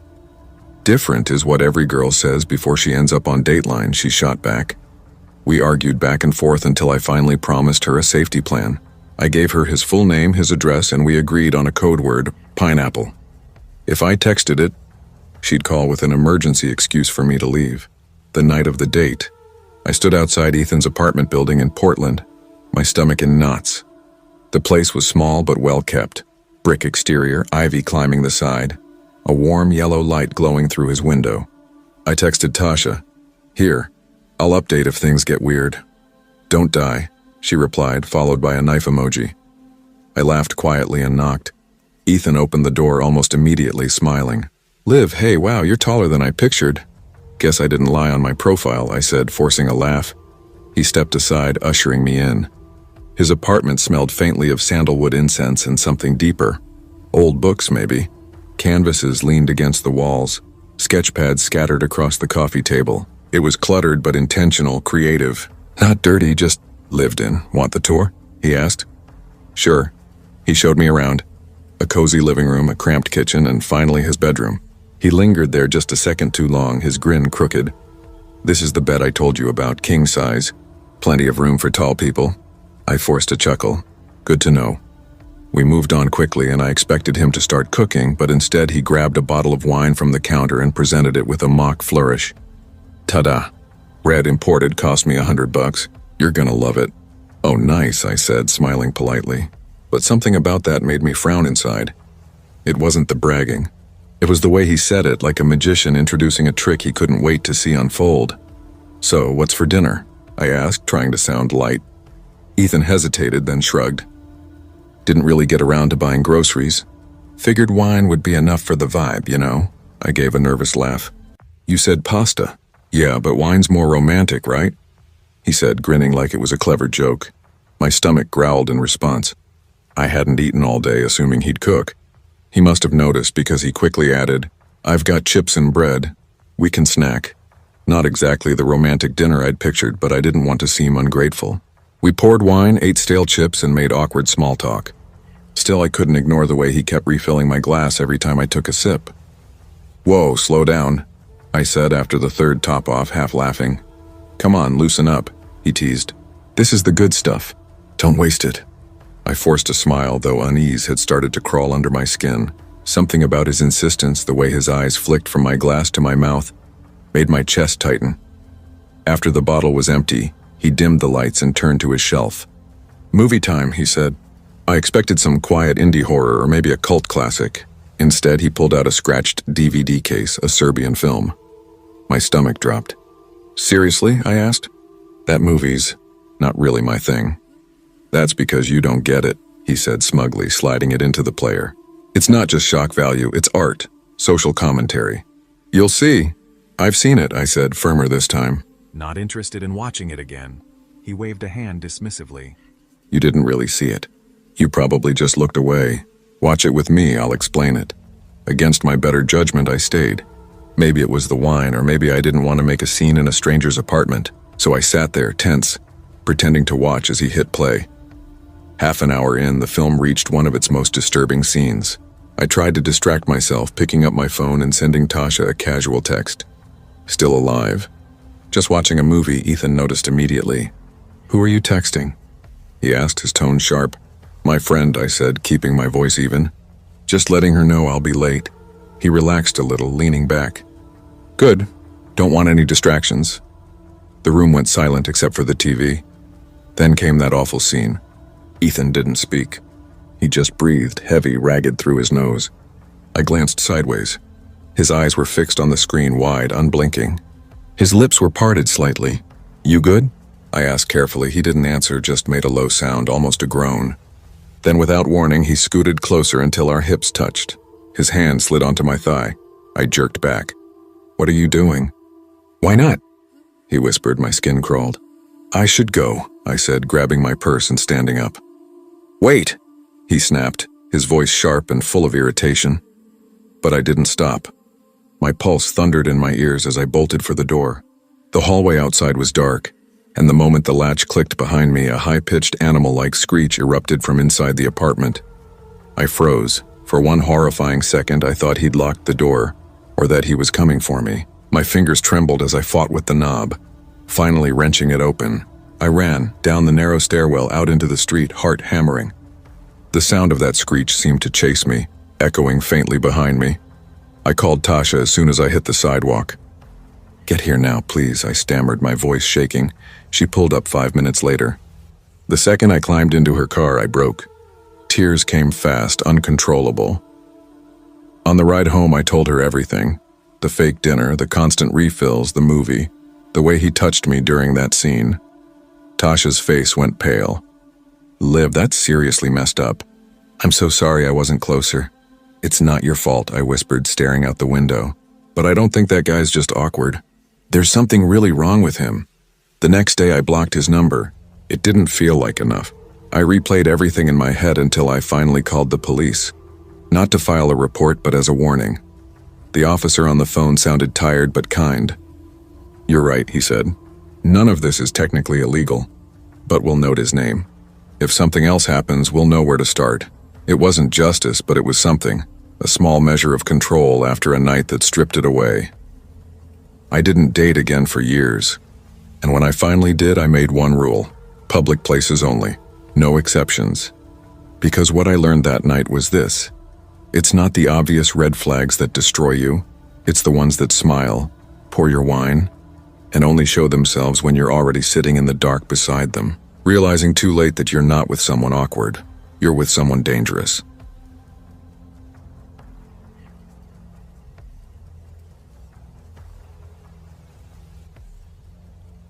I never imagined I'd be the kind of man to try online dating. For most of my life, I hadn't needed to. I married young, right after college, to a woman I believed I'd grow old with. Her name was Rachel, and she was everything that anchored me. My partner, my compass, my best friend. We built a small, quiet life together just outside Springfield, Missouri. I worked for a local logistics company. She taught elementary school. It wasn't glamorous, but it was steady, warm hours. I used to think that kind of peace lasted forever, until the night it was stolen from me. Rachel was killed by a drunk driver in the fall of 2005. She'd been driving home after grading papers at her favorite coffee shop. The man who hit her was twice her size and 3 times over the legal limit. She died instantly. I still remember the call, 11:48 p.m. My phone buzzed on the nightstand, the screen lighting the dark. I answered half asleep, my voice thick, unaware that the sound on the other end would shatter the rest of my life. The years after that were a blur of silence and survival. I didn't just lose my wife, I lost the person I was with her. My house became a tomb. I'd spend whole nights staring at the ceiling, listening to the hum of the refrigerator because it was the only sound that proved the world still existed. Friends stopped calling after a while. I stopped answering long before that. People told me to move on, to let time do its work. But how do you move on when every breath of your home still smells faintly of her shampoo? When you walk past her favorite bookstore and still hear her laugh, I couldn't even bring myself to wash her coffee mug. It stayed on the counter for 2 years like a shrine. For a long time, I believed I'd stay alone. Grief hardens into habit after a while. But grief also morphs, it dulls, softens, waits. 7 years later, that waiting turned into something unbearable. I'd watch my friends hold their kids, hear them talk about anniversaries, and go home to an empty house that echoed whenever I opened the door. That's when I did the thing I swore I never would. Online dating. It was the early 2000s, still awkward, still whispered about in break rooms and family dinners. After a week of debating, I chose Match.com. It seemed safe enough. One night, with my hands trembling like I was doing something forbidden, I sat at my old desktop computer and made a profile. Name, Daniel. Age, 41. Status, widowed. No kids. Never remarried. I uploaded a few photos, one from a cousin's barbecue where I actually smiled, one from a fishing trip, and another from a company dinner. Nothing impressive, just enough to prove I was real and hopefully not terrifying. Then somehow, someone messaged me. Her name was Samantha, 38, lived in Fairview, a town maybe 20 minutes away. Worked in retail? Her profile was short, book lover, dog owner, coffee addict. Her photo showed a brunette with kind, almost shy eyes and a smile that wasn't perfect but genuine. At first, I didn't expect much. But our chats turned easy, natural. She asked about my favorite movies, what kind of work I did, and eventually, hesitantly, about Rachel. I didn't want to go there, but something in her tone felt sincere, so I told her. When I finished typing, she responded, "I'm so sorry, Daniel. I lost someone too, an engagement that ended badly." I get it, that hole never really fills, does it? That message sat on my screen for a long time. Somehow it made me trust her. Weeks passed. Our conversations stretched late into the night, growing warmer, more familiar. I found myself smiling at my phone, something I hadn't done in years. It felt strange, wrong even, like betraying Rachel, but it also felt alive. One night, after pacing around my living room for 20 minutes, I finally typed, "Would you like to meet in person? Maybe grab a drink at Johnson's Tavern? It's quiet, nothing fancy." Her reply came almost instantly. "I'd love that, Daniel. I think it's time we met." My heart kicked hard against my ribs. Nearly 10 years since my last date, and suddenly I was back to being a nervous kid again, checking my reflection, overthinking every word. The next evening, I shaved, ironed a shirt I hadn't worn in years, cleaned out my car, and tried to ignore the knot in my chest. Johnson's Tavern was only 5 minutes away, a rustic, wood-paneled bar where the regulars knew your name and the jukebox never stopped playing old country songs. When I stepped inside, laughter rolled through the air. The smell of fried food and beer clung thick as the sound of pool balls cracked in the back. It was warm, familiar, grounding. I found a small table near the back, away from the noise, ordered a soda to steady my nerves, and pulled out my phone. "Here," I typed to Samantha. "Take your time. I'll be waiting." "Hey, I'm here." "Just grabbed a table," she replied. "Running late, caught in some traffic. Be there in 10. I exhaled, trying to calm the restless pulse in my throat. That's when Gabrielle, the bartender, sauntered over. "Damn, Mr. Daniels," she teased, her grin wide. "You're dressed sharp tonight. Big date or something?" I laughed, but it came out shaky. "Something like that, Gabby." She was only 19, home from college for the summer, owner's daughter, small-town curious in that way where she seemed to know everyone's secrets before they did. If you wanted gossip, you went to Gabby. She could find out where someone was born, what they drove, and who they were sleeping with, all before your drink hit the counter. "Let me see," she said, eyebrows raised with playful suspicion. "Got a picture?" I hesitated, then sighed and handed her my phone. She glanced at the photo of Samantha. For a second, barely a second, her expression changed. The grin softened, faltered. Her eyes flickered with something unreadable. "Huh," she murmured under her breath. "What?" I asked, a nervous laugh catching in my throat. "Nothing," she said quickly, forcing a smile that didn't reach her eyes. "She's pretty. You're lucky." Then she turned and walked away. Gabby never just walked away. I tried to brush it off, telling myself I was overthinking, but something in my gut wouldn't settle. The clock above the bar ticked louder than it should have. 5 minutes later, my phone buzzed again. Almost there. Just a couple more minutes. That's when I noticed Gabby again, whispering with 2 older men at the bar. I recognized them. Local truckers, regulars. They kept glancing toward me, their faces tight, serious. The mood of the room shifted, subtle but sharp. Conversations dimmed. Someone turned the jukebox volume down. When Gabby came back, her hands were trembling slightly as she set my drink down. "Can I see that picture again?" she asked softly. "Sure," I said, unlocking my phone, heart starting to race. She stared at the screen longer this time.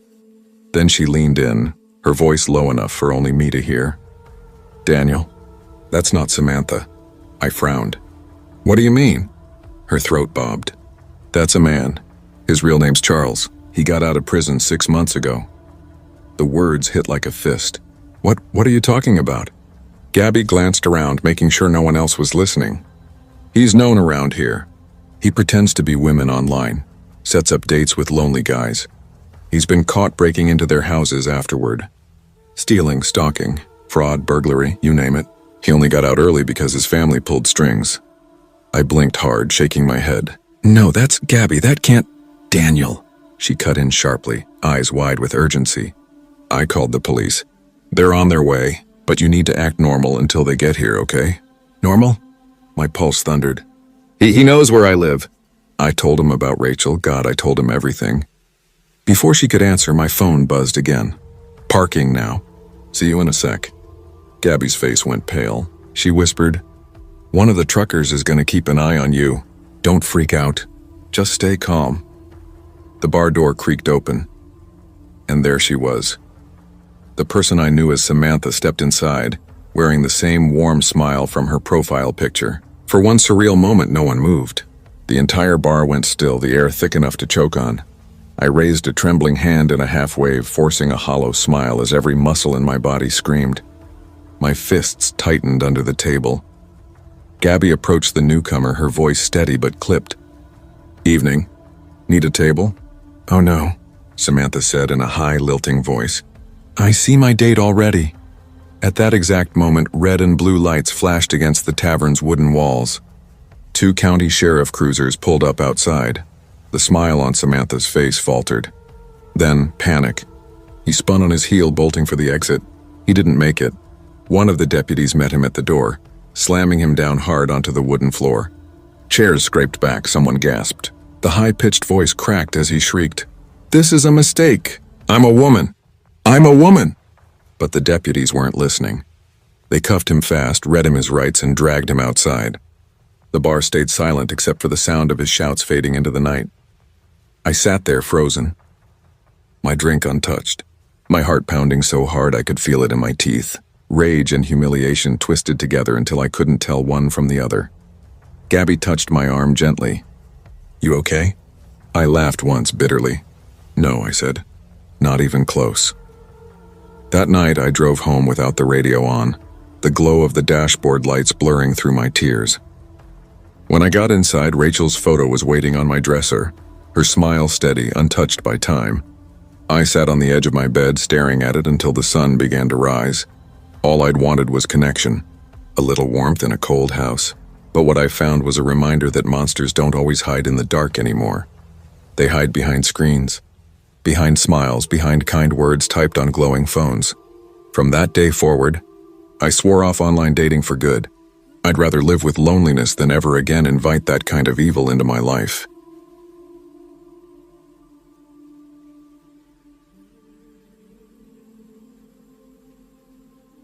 I never thought I'd be the kind of person who'd actually end up on a dating app.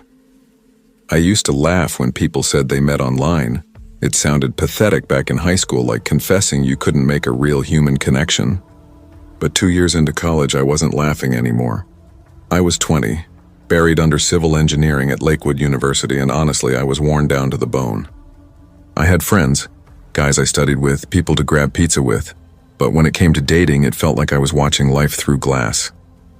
Every time I opened Instagram, I'd see couples I knew, arms wrapped around each other, city lights behind them, greasy diner selfies at 2 a.m., even dumb study photos captioned with inside jokes. Meanwhile, I was always the one walking home alone from the library at ungodly hours, earbuds in, pretending the silence didn't feel like a weight pressing on my ribs, but it did.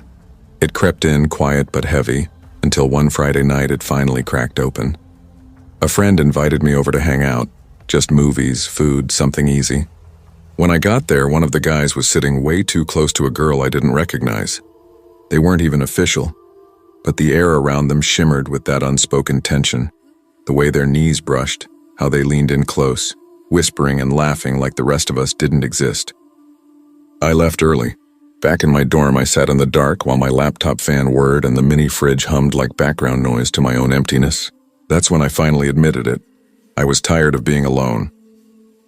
That night I downloaded Plenty of Fish. Making a profile felt humiliating. What the hell do you even say about yourself without sounding like a complete idiot? I threw together something half serious. Liked horror movies, video games, hiking when I wasn't buried in calculus, and coffee. Always coffee. Then I uploaded a few pictures. One at the gym, one from a trip home, one with my dog. I hovered over publish, heart pounding, then tapped it anyway. Loneliness makes you reckless. The first week was rough. A few matches appeared, but most vanished without replying. The ones who did texted like bots, their words flat and hollow. Each night I scrolled through faces that blurred together, confidence draining by the minute. I almost deleted the damn app. Then one night while cramming for a midterm, my phone buzzed. New message from Allison. Her profile picture stopped me cold. Long brown hair, dark eyes, a faint smile that looked reluctant, like she hated taking photos but tried anyway. Her bio was short, introvert, gamer, sarcastic but nice, looking for someone who gets me. Her message read, "So you're actually kind of cute." Didn't expect that on here. My chest tightened, stupidly excited. I typed fast, "Me? I'll take that as a compliment." Allison, most guys on here are super creepy. You look normal. That's rare. Me, trust me, I had the same fear about girls on here. Allison, fair. So what's your deal? You look busy. We talked for 2 hours about professors we both hated, games we played, how cafeteria food should qualify as cruel and unusual punishment. She was quick, funny, real. For the first time since downloading that cursed app, I felt like maybe this could actually lead somewhere. Over the next few days, we messaged constantly. She said she lived off campus, 19, a freshman majoring in English. We joked about our lives, her drowning in essays, me suffocating in equations. Sometimes while studying, my phone would buzz. "Allison, stop working and talk to me. I'm bored. If I fail this midterm, I'm blaming you." Allison, worth it. It felt easy, natural, like breathing. Then, about a week in, the tone shifted. One night, she got flirtier. It started as jokes about my gym photo, then, "Allison, truth or dare?" It was childish but fun. "Truth, what's your worst class? Dare, send a picture of your messy desk." It went on until the dares got bolder. When she told me to take off my shirt and send a picture, I laughed nervously but did it anyway. She sent one back, wearing just a tank top, and it kept going. Step by step, line by line, until I crossed one I swore I never would. I sent her a nude. She sent something too, though thinking back, I'm not sure it was even her. At the time, I went to bed grinning like an idiot. For once, someone actually wanted me. The next morning, silence. No texts, no replies. Not that afternoon either. By evening, the unease had started to crawl under my skin. She'd never gone more than a few hours without responding. Maybe she was busy, I told myself. Homework, friends, anything. But as midnight came and my phone stayed dark, dread pooled in my gut. The following day, while I was reviewing notes, my phone rang. Allison, she had never called before. I answered instantly. "Hey, Allison." Silence.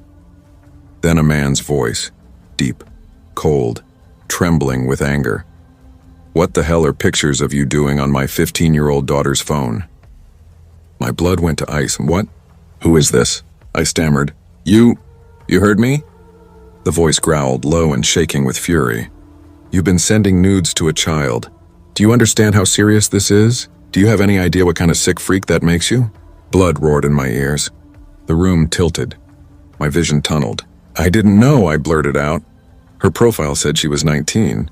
She told me she went to my university. "I swear I didn't know." "You're a liar," he snapped. "And now you're going to pay for what you've done.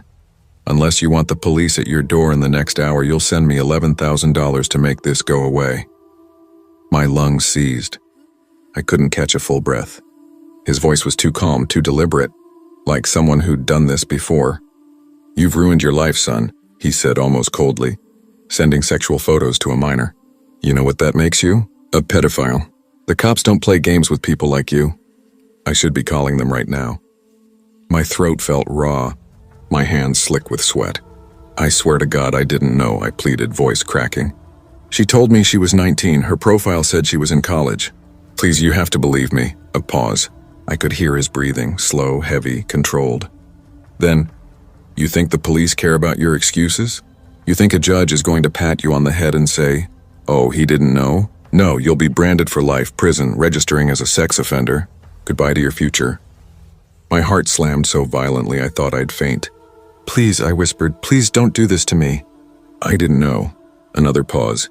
Then his tone changed, less rage, more calculation. "Maybe there's another way. Maybe I don't need to involve the police. Maybe I can keep this between us." "What do you mean?" I asked, my voice barely audible. "You're going to compensate me for the trauma you caused my daughter," he said coldly. $11,000. That's the cost of therapy. That's the cost of me keeping my mouth shut. 11,000. My chest tightened. I barely had 700 to my name. Money I'd saved for a used car. "I don't have that," I said quickly. "I'm just a student, please." "Then figure it out," he barked. "Call your parents, borrow, sell your computer, your phone, I don't care. You have 2 hours. If I don't hear from you, I'm walking into the police station." The line went dead. I sat there frozen, staring at my phone like it might explode. For a long moment I couldn't even move. My pulse hammered in my throat. My stomach knotted so tight I thought I'd throw up. The next 2 hours blurred together. I called my parents, hands shaking, voice breaking as I tried to explain. At first they didn't believe me, or worse, they thought I had done something unforgivable. My dad's voice exploded through the phone. "What the hell were you thinking? Sending nudes? Jesus Christ, are you insane?" "I didn't know," I kept saying. "She told me she was 19, Dad, please." "I didn't know." Then my mom got on, her tone softer but full of dread. "Honey, are you sure this is real? It could be a scam. People fake things like this all the time." "It didn't feel fake," I whispered. My whole body was trembling. He knew my name. He knew my school. He sounded serious. My dad cursed under his breath, then quieter, resigned. "How much money do you have?" 700. He exhaled, long and angry. "All right, I'll cover the rest." His voice was still hard, but beneath it I could hear fear. Not for himself, for me. We wired the money. My parents sent the rest. Then we waited. For the next several hours I sat in my dorm room, staring at the door, every sound outside making my pulse spike. When my phone finally buzzed, I nearly dropped it. A text from Allison's number. "Unknown, we got the money. Good choice. Enjoy your life. Don't ever contact this number again." Then, silence. The next day, the number was disconnected. For weeks after, I lived in paranoia. Every knock at the door made my chest seize. Every time a campus security car drove by, I thought it was for me. I couldn't sleep, couldn't eat. My grades tanked. My parents kept telling me it was a scam. "Think about it," my mom said. "Real cops don't let you pay them off. They show up. That guy preyed on your fear. It was blackmail. Plain and simple." My dad was less gentle. "This better be the last time you ever pull something this stupid. You got lucky. If it wasn't a scam, you'd be finished. No second chances. You hear me?" I heard him. But I still don't know the truth. Part of me believes my parents that it was just a trap, an elaborate setup designed to squeeze desperate guys like me. The fake profile, the sudden escalation, the demand for money, it all fits. But the other part, can't let it go. What if Allison wasn't fake? What if there really was a father on the other end of that line? What if I crossed that line without even realizing it? That's what keeps me up at night. Not guilt, but uncertainty. The not knowing. All I know is this: I never touched a dating app again. And if anyone ever asks me about meeting people online, I tell them the truth.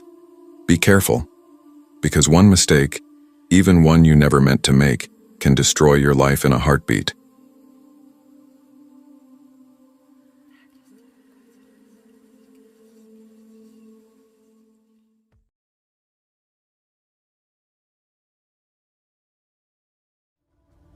I used to think endings were clean, like in movies where the heroine slams the door, tosses the ring, and never looks back. But real life doesn't end like that.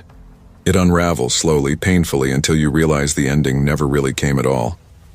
When I met Ryan Keller, I thought he was the kind of man who had everything figured out. He had that effortless smile, perfect teeth, the sort of gym-built confidence that made people turn their heads. We met at a gym in Buffalo, New York. I was 26, just starting my job as a veterinary nurse. My life was a cycle of long shifts and late nights at the clinic. I barely had time to breathe, much less date. But Ryan noticed me, and for someone who'd spent most of her life blending into the background, that meant something. "Hey, you're the girl who always reads on the treadmill," he said one evening, grinning like he'd been waiting to say it. I laughed, cheeks warm. "It keeps me from watching the clock." That's how it began. A smile, a line, a little attention that felt like sunlight after years of gray. Soon he was offering me rides home, taking me out for greasy late-night pizza, texting me good morning before my alarm even went off. I mistook the thrill of being chosen for love. For a while it felt real. He was funny, affectionate, charming, maybe a little protective. But eventually that protectiveness grew sharp, edged with suspicion. "You're late again," he muttered one night when I came home after an emergency surgery. "It was a dog hit by a car. Ryan, what did you want me to do, just leave? You always put animals before me," he snapped. "Always have." I brushed it off, told myself love took compromise. But the cracks widened. He'd sulk when I laughed at a coworker's joke. Accused me of flirting because my scrubs weren't baggy enough. The breaking point came over cheap takeout. Between bites of lo mein, he told me, without a flicker of guilt, that he'd slept with his sister's babysitter. He said it like he was mentioning the weather.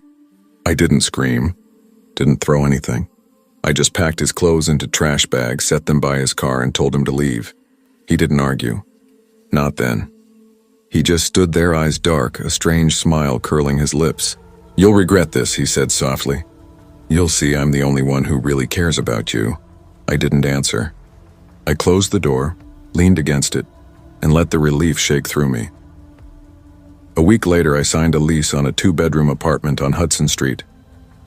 It was small, the paint cracked, and the faucet dripped no matter how tight I turned it, but it allowed pets. Cooper, my Labrador, settled beside me like a guardian, and my cats Milo and Pumpkin claimed their corners. It wasn't perfect, but it was mine. For the first time in years, I could breathe. But freedom has its shadows, too. The animals noticed before I did. Cooper growled at empty corners. Milo scratched frantically at the closet door. Pumpkin sat in the window, hissing at the streetlights. I told myself they were adjusting. Pets sense stress, right? But by the 3rd week, I realized they weren't reacting to the apartment. They were reacting to him. Ryan wasn't gone. It started small, so small I almost convinced myself I imagined it. One night I came home from work and found my apartment door unlocked. My pulse thundered in my ears as I pushed it open. Everything was where I left it. Laptop, TV, wallet, untouched. Except for one thing. Milo's toy mouse was sitting on my pillow. I hadn't put it there. A cold wave crawled up my spine. The next night, my Wi-Fi kept cutting out. When it finally came back, I checked the list of nearby networks.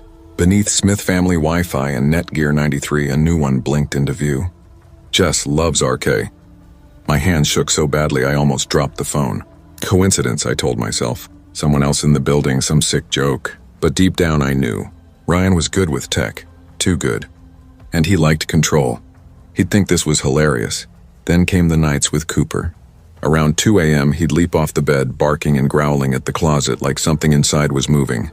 I'd turn on the lights, my heart pounding, but there was never anything there. He'd stay pressed against my leg afterward, trembling, whining softly as if trying to warn me. I was running on fumes, caffeine and denial. My best friend Hannah finally cornered me at work. "You look like hell," she said, thrusting a latte into my hand. "Thanks," I muttered, rubbing my eyes.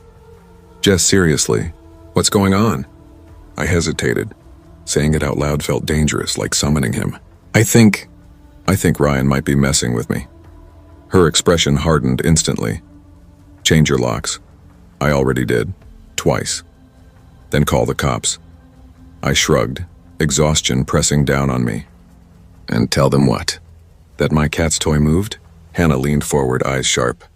"Jess, listen to me. Guys like him don't just stop. You need to take this seriously." "I will," I said, though the promise tasted hollow. Promises were easy. Action was harder. The next sign came that Friday. I stumbled home after a brutal double shift, my scrubs reeking of antiseptic and coffee. The apartment was dark, except for the soft flicker of the TV. It was on, muted, playing a slideshow of photos. My photos. Selfies, beach shots, ones from years ago, and some I'd never posted anywhere. A small box sat on the couch, wrapped with a neat red bow. My stomach dropped. I stepped closer, every hair on my arm standing on end. Inside was a phone, the screen lit up. A message blinked across at Ryan. "I told you I'd always be close, miss me?" I screamed, dropped the phone, and backed away until my knees hit the wall. My hands wouldn't stop shaking as I called Hannah. By the time she arrived, the TV was dark. The box was gone. The phone, too. Everything looked untouched. She searched every inch of the place, closets, under the bed, behind curtains. Nothing. "Jess," she said finally, gripping my shoulders. "He's trying to mess with your head, but we're going to get through this, okay?" I nodded, but deep down I knew she was wrong. This wasn't in my head. Ryan was here. Fear does strange things. It makes you doubt yourself. Makes you think you're imagining danger even when it's breathing down your neck. Then I got proof. I ordered a cheap security camera online, the kind that syncs to your phone. I set it up in the living room, angled toward the door and couch. The first 2 nights, nothing. Just Cooper pacing, the cats darting across the floor. But on the 3rd morning, when I checked the app, my blood turned to ice. Timestamp 3:14 a.m. Ryan walked in like he lived there, calm, confident, using a spare key I didn't know he had. He crouched beside Cooper, whispering something that made my dog's tail wag uncertainly. Then he scooped up Milo, kissed his head, and looked straight into the camera. He smiled, winked, then peeled a piece of black tape from his pocket and covered the lens. I couldn't breathe. My fingers slipped on the phone screen as I called Hannah, voice breaking as I told her everything. She picked me up and drove straight to the police station. The officers watched the footage, their expressions grim. "We'll add this to your report," one said. "But unless he threatens you directly or breaks in while you're home, it's hard to press charges." I wanted to scream. He did break in. He filmed me. He was inside my home. Wasn't that enough? That night I stayed at Hannah's. I couldn't step foot back in that apartment. But the next morning I had to return for Cooper and the cats. When we got there, the tape was gone. The place looked undisturbed. Ryan's number disconnected. It was like he'd vanished. But I could feel him circling. 2 days later, as I was leaving work, one of the receptionists smiled. "Your boyfriend was here earlier," she said casually. "Said he was picking you up." My throat went dry. I walked today. Outside, parked near the bus stop, sat Ryan's old Ford truck, engine rumbling. He grinned through the windshield, tapping the steering wheel. "Jess," he shouted as I bolted toward Hannah's car. "Jess, don't embarrass me like this." I slammed the door and locked it. Hannah's hands fumbled for the ignition. "Go," I whispered, shaking so hard I could barely fasten my seatbelt. "Please, just go." The final straw came in June. I came home from grocery shopping, juggling paper bags, and froze. A bouquet of roses sat on my doorstep, tied with a note. "I still have your house key. Want me to prove it?" My chest locked. I dropped the bags and burst inside. Every photo frame in the apartment had been replaced. My family pictures, vacation shots, clinic group photo, all swapped for images of me sleeping. Some close-ups, some grainy, some clearly from different nights I didn't think. I grabbed Cooper, stuffed the cats into carriers, and ran. That night I filed for an emergency restraining order. When police searched the apartment, they found 3 hidden cameras, one inside the bedroom vent, another in the smoke detector, and one wired into the bathroom light fixture. That was the breaking point. 2 weeks later, Ryan was arrested. Not for me, but for breaking into another ex's home in Rochester. Same games, same pattern. The damage, though, was done. I never went back to Hudson Street. Hannah helped me pack what I could bear to keep. The rest stayed behind. I moved to Cleveland with Cooper and the cats, changed my number, my locks, my name online. For a while, it was quiet. But sometimes, late at night, I'll get a follow request on Instagram. No profile picture, no posts. Just a username, still RK. I block it every time. But the knot in my stomach never really leaves. Obsession isn't love. Control isn't care. Real love doesn't grow from fear. It grows from trust. If someone shows you who they are, believe them. And if you ever feel unsafe, don't wait for proof. Because survival isn't about strength. It's about listening to the fear that's trying to save you.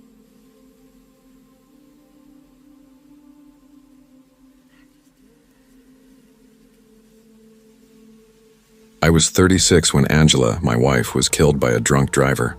6 years of marriage, gone in a single rain-slicked second on a March night. I still remember that phone call. The deputy's voice trembled like he was fighting not to cry.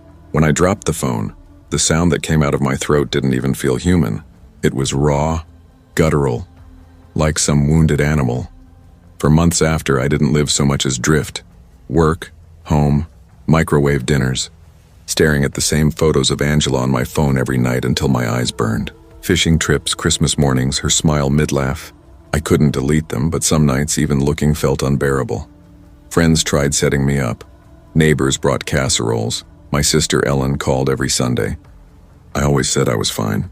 I wasn't angry, just hollow. By 2017, 6 years later, Ellen finally cornered me at her kitchen table. The smell of coffee and toast hung in the air. "Mark," she said softly, pushing a mug toward me. "Angela wouldn't want you spending the rest of your life alone. You're only 42. You're not dead." I forced a weak smile. Feels like it most days.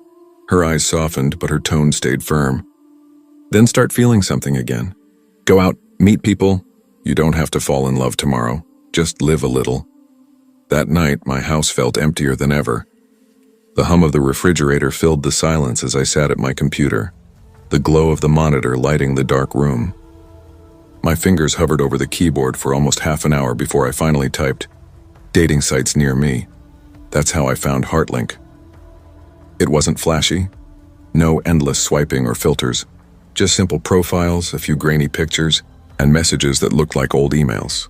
My hands trembled as I filled it out. A few photos from fishing trips, one of me in front of my old Ford truck, and the truth. Widower. For weeks, nothing clicked. Dead-end conversations, half-hearted replies that fizzled out, until one night a message appeared from Sophie Lane. "Your smile seems genuine. That's rare."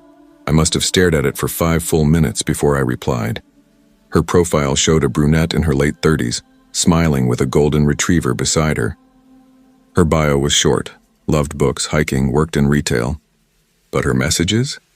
They felt different, kind, real. She asked about Angela. When I told her the story, she didn't pity me. She just wrote, "Grief never really leaves us. I had a broken engagement once, different kind of loss. Same kind of ache. For the first time in years, someone understood. We talked about everything, her nightmare customers at work, my failed attempts at cooking, our favorite movies. I told her about the time Angela forgot to defrost the Thanksgiving turkey and tried to pass off takeout as homemade. She laughed, then shared how she could never get her grandmother's lasagna quite right. 3 weeks blurred together in a rhythm I hadn't felt in forever.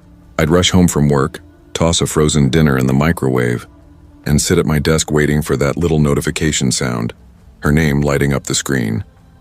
Finally, I typed it out. "Would you like to meet in person?" No pressure. Her reply came almost instantly. "Yes, but let's keep it simple. Somewhere quiet. A small bar, maybe." We decided on Benson's Tavern, a place with wood-paneled walls, sticky floors, and bartenders who remembered your drink by the second visit. I hadn't been there in years, but it felt safe, familiar. Saturday night came. I put on my best button-up, shaved carefully, and even used the cologne I hadn't touched since Angela died. My hands trembled on the drive over. I got there early and ordered a soda to steady my nerves. That's when the bartender, Emily, a college kid with a nose ring and an easy smile, leaned on the counter. "Waiting on a date?" she asked. I laughed nervously. "Yeah, first one in a long time," she grinned. "Good luck then." I smiled back, trying to seem calm, but my palms were sweating. I pulled out my phone and showed her Sophie's picture. Her smile flickered, just for a second, but enough to make my stomach twist. She leaned back, murmured something to a guy at the end of the bar, then came closer, her voice barely above the hum of the jukebox. "Sir, I think you should know something." My brows knitted. "What do you mean?" Emily hesitated, eyes darting toward the door before lowering her voice again. "We've seen him before. Middle-aged guy. Uses fake profiles, different names, different pictures. He lures people here, women, sometimes men too. The last time it happened, we had to call the cops." Her words hit me like ice water. "You're saying Sophie isn't real?" She nodded, slow and grim. "I'm saying be careful." My stomach flipped. Weeks of late-night messages, stories, laughter, grief shared in confidence. It couldn't all have been fake. Could it? Angela's memory, those quiet moments that felt healing, it made no sense. Then my phone buzzed. "Sophie. Parking now. Be inside in 2 minutes." Emily's hand shot out and grabbed my wrist, her grip tight. "Don't go anywhere," she whispered. "My dad owns this place. I've already called the police." The entire bar seemed to go still. Every clink of glass, every shuffle of feet stopped. I felt every heartbeat in my chest. A minute later, the door creaked open. It wasn't Sophie. It was a man. Tall, broad-shouldered, maybe mid-40s. A baseball cap shaded his eyes. He scanned the room slowly, then his gaze locked on me. My blood turned to ice. Kevin Walsh, Angela's ex-boyfriend. She'd told me about him back when we first met, how controlling he'd been, how he refused to take no for an answer. The phone calls, the uninvited visits, the notes on her windshield. She'd said he finally disappeared after she threatened to go to the police. I'd believed him gone, but there he was, standing in the doorway of Benson's Tavern, smiling like the devil himself. "Mark," he drawled, taking a step closer. "Damn, you got old?" I pushed up from my stool, heart pounding. My legs felt like they were set in concrete. Before I could speak, Emily's dad, built like a truck, stepped between us, flanked by two burly regulars. "Not tonight, pal," one muttered, his voice low and dangerous. Kevin's smirk faltered. His eyes darted around, realizing the whole bar was watching. Then came the sound, faint but unmistakable. Sirens. His expression hardened. He bolted for the exit, but before he could reach it, two deputies tackled him in the parking lot. The whole thing was over in seconds. I collapsed back onto my stool, hands shaking so hard the glass of water Emily slid toward me nearly spilled. "You okay?" she whispered. I nodded weakly, but the truth clawed at my chest. I wasn't okay. Not even close. The days that followed were worse than the night itself. Police went through Kevin's laptop and found dozens of fake accounts, Heartlink, other dating apps, even Facebook. He'd been catfishing widows, divorcees, single moms, even young women barely out of school. Sometimes he just humiliated them. Sometimes it got darker. When I asked why he'd picked me, the detective showed me the chat logs. Kevin had known exactly who I was the entire time. Every warm message, every sympathetic word about grief, every little joke or memory about her grandmother's lasagna. It had all been scripted by him. He'd wanted me to open up, to trust him, to relive my pain so he could twist it. His last message, sent right before his arrest, was printed in the report, black and white, plain as day. "Angela chose you over me once. This time I win." Kevin pled down to online harassment and fraud, 18 months. Then he was free. I deleted every dating app, packed up my things, moved across the state, tried to disappear. But sometimes when I check my spam folder, I see an email that turns my blood cold. Last week it said, "Miss you, Mark. Loneliness makes us fragile. When you crave connection badly enough, you stop seeing what's right in front of you." I'd wanted Sophie to be real so much that I ignored every red flag, the too perfect timing, the empathy that mirrored my own words back to me. The truth is, predators feed on hope. They prey on the ache of people searching for love, comfort, belonging. So now I tell anyone who'll listen, guard your trust. Protect your heart like it's your home. Because real love doesn't hide behind masks, fake names, or manipulations. Real love doesn't exploit your wounds.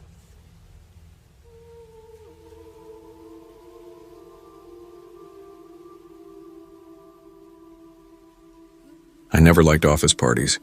At 31, a mid-level project manager at a marketing firm in Chicago, I'd learned to perfect the art of polite invisibility, smiling just enough to seem friendly, speaking just enough to avoid questions. The thought of mingling with coworkers over lukewarm cocktails while pretending to enjoy forced laughter made my skin crawl. My personal life wasn't much better. 2 years earlier, my college girlfriend Anna had admitted she'd fallen for someone else. Since then, my evenings had been an endless loop of Netflix takeout and the kind of dating app encounters that dissolve by morning. So when my boss sent an email announcing that attendance at the holiday banquet at the downtown Hyatt ballroom was mandatory, I groaned out loud. "Mandatory fun," I muttered, clicking delete and rolling my eyes. The banquet was exactly what I'd dreaded. Fluorescent lights reflecting off glossy floors, instrumental Christmas covers droning over the sound of nervous laughter, and colleagues in stiff suits trying too hard to impress one another. I stationed myself near the buffet, nursing a glass of cheap white wine like it was armor, silently praying no one would drag me into karaoke or an icebreaker game. And then I saw her, Clara Donovan. She didn't belong there. Not really. She was a guest of our new HR rep, and she stood out immediately, leaning against the bar in a maroon dress that fit her perfectly without trying. Her dark hair fell in soft waves over her shoulders, and there was something about the way she held herself, graceful but detached. Her eyes moved across the room like she was quietly cataloging everything but engaging with none of it. Before I could overthink it, I grabbed 2 glasses of wine and walked toward the balcony. My hands trembled a little, not out of nerves exactly, but because I wanted to talk to her, and that want hit me harder than I expected. When she turned, our eyes met. She smiled, a small, knowing curve of her lips. "Finally," she said, "someone who looks as miserable as I feel." I laughed, an honest, startled laugh that felt like it had been trapped in my chest for years. Something in that moment cracked open, letting the cold December air rush in with a strange, clean kind of hope. We talked for hours, about books, travel, our weird childhood memories. She asked questions no one ever asked. What did you love most when you were 12? What's your biggest regret? And she listened, really listened, like my answers meant something. When the party finally thinned out, we walked outside together. Snow was falling in soft flakes that melted against her hair. She brushed a few off my coat sleeve and said quietly, "This was the best part of the night." Her voice lingered in the air like warmth I didn't know I'd missed. For the first time in years, hope didn't feel like a cruel joke. I felt alive again. The weeks that followed blurred together in a haze of something that felt dangerously close to happiness. Maybe it was the magic of winter, or maybe it was just Clara, how she made every moment feel cinematic. Our first real date was at a jazz bar downtown. She closed her eyes during the sax solo, swaying gently, and I couldn't stop watching her. It felt intimate, like the rest of the world had dimmed for our benefit. One night we cooked dinner at her tiny apartment. I burned the garlic. She threw her head back and laughed, a full, bright sound that made me want to do it again just to hear it once more. Our texts turned into late-night confessions. She told me she was tired of superficial connections, of dating that felt transactional. She wanted something real. I told her about my sister, my parents, my failed attempts at moving on. And when I mentioned Clara to them, everyone said the same thing. "You're smiling again." And I was. I thought I'd finally found someone who matched my rhythm, someone who understood the quiet, the humor, the strange little quirks that made up my world. By the second month, Clara was practically living at my place. Her sketchbooks covered the coffee table, her scarf draped casually over my chair, her favorite mug in my sink. I didn't mind. The place felt less empty with her in it. She had this energy, vibrant, restless, that filled the silence I'd grown used to. But the first argument came fast, small and stupid. I'd mentioned grabbing lunch with a female co-worker. Clara froze mid-sip of her coffee, her lips tightening. "So, you take other women out now?" I blinked. "It's just lunch, Clara. We're going over campaign notes." Her eyes narrowed. "Do you think she's prettier than me?" No answer I gave could diffuse it. She spiraled into tears on my living room floor that night, her voice cracking as she whispered, "Every man leaves me. Promise you won't." And I did. I promised. I wish to God I hadn't. Jealousy became a slow-moving infection. If I stayed late at work, she demanded proof, photos of my desk, timestamps, video calls. She was convinced my best friend Kara was after me, even sent her messages. "Stay away from my man or you'll regret it." Kara showed me the texts, her expression grim. "This woman isn't stable," she said. "Please be careful." But I thought I could manage it. I told myself love was supposed to be patient, understanding. I ignored how every boundary I set turned into a betrayal in her eyes. Clara started rearranging my world. She said my job was beneath me, urged me to quit and freelance so we could create together. She swapped my framed family photos for her art, replaced lamps with candles, and said it made the space feel more alive. She discouraged visits to my parents, claimed they didn't get her, and when I pushed back, her tone would darken. Once, she leaned in close, her voice soft, steady, and terrifyingly calm. "If you ever tried to walk away," she whispered, "I'd make sure no one else could ever have you." I tried to laugh it off, but something in her eyes made the air feel heavy. By spring, the mask had cracked completely. At a rooftop office mixer, Clara insisted on coming along. She hovered near me, scanning the crowd, her stare locking onto every woman who so much as smiled in my direction. When my coworker Melissa complimented my tie, Clara leaned close and hissed, "She wants you. Don't lie." An hour later, in front of everyone, Clara accidentally spilled red wine all over Melissa's white blouse. She smiled through her apology, but her eyes never matched her words. That night I told her it was over. She didn't cry, didn't yell, just stared at me, then let out a low, chilling laugh. "You think you can end this?" she said. "You're mine. I'll never let you go." The days that followed were pure hell. She texted from new numbers daily, pleading, raging, threatening. Flowers rotted on my doorstep, each with a note, "You'll come back." At 3 a.m., scratching at my door became routine. Once I peered through the peephole. She was standing there, smiling faintly, holding a knife like it was part of her. The police shrugged.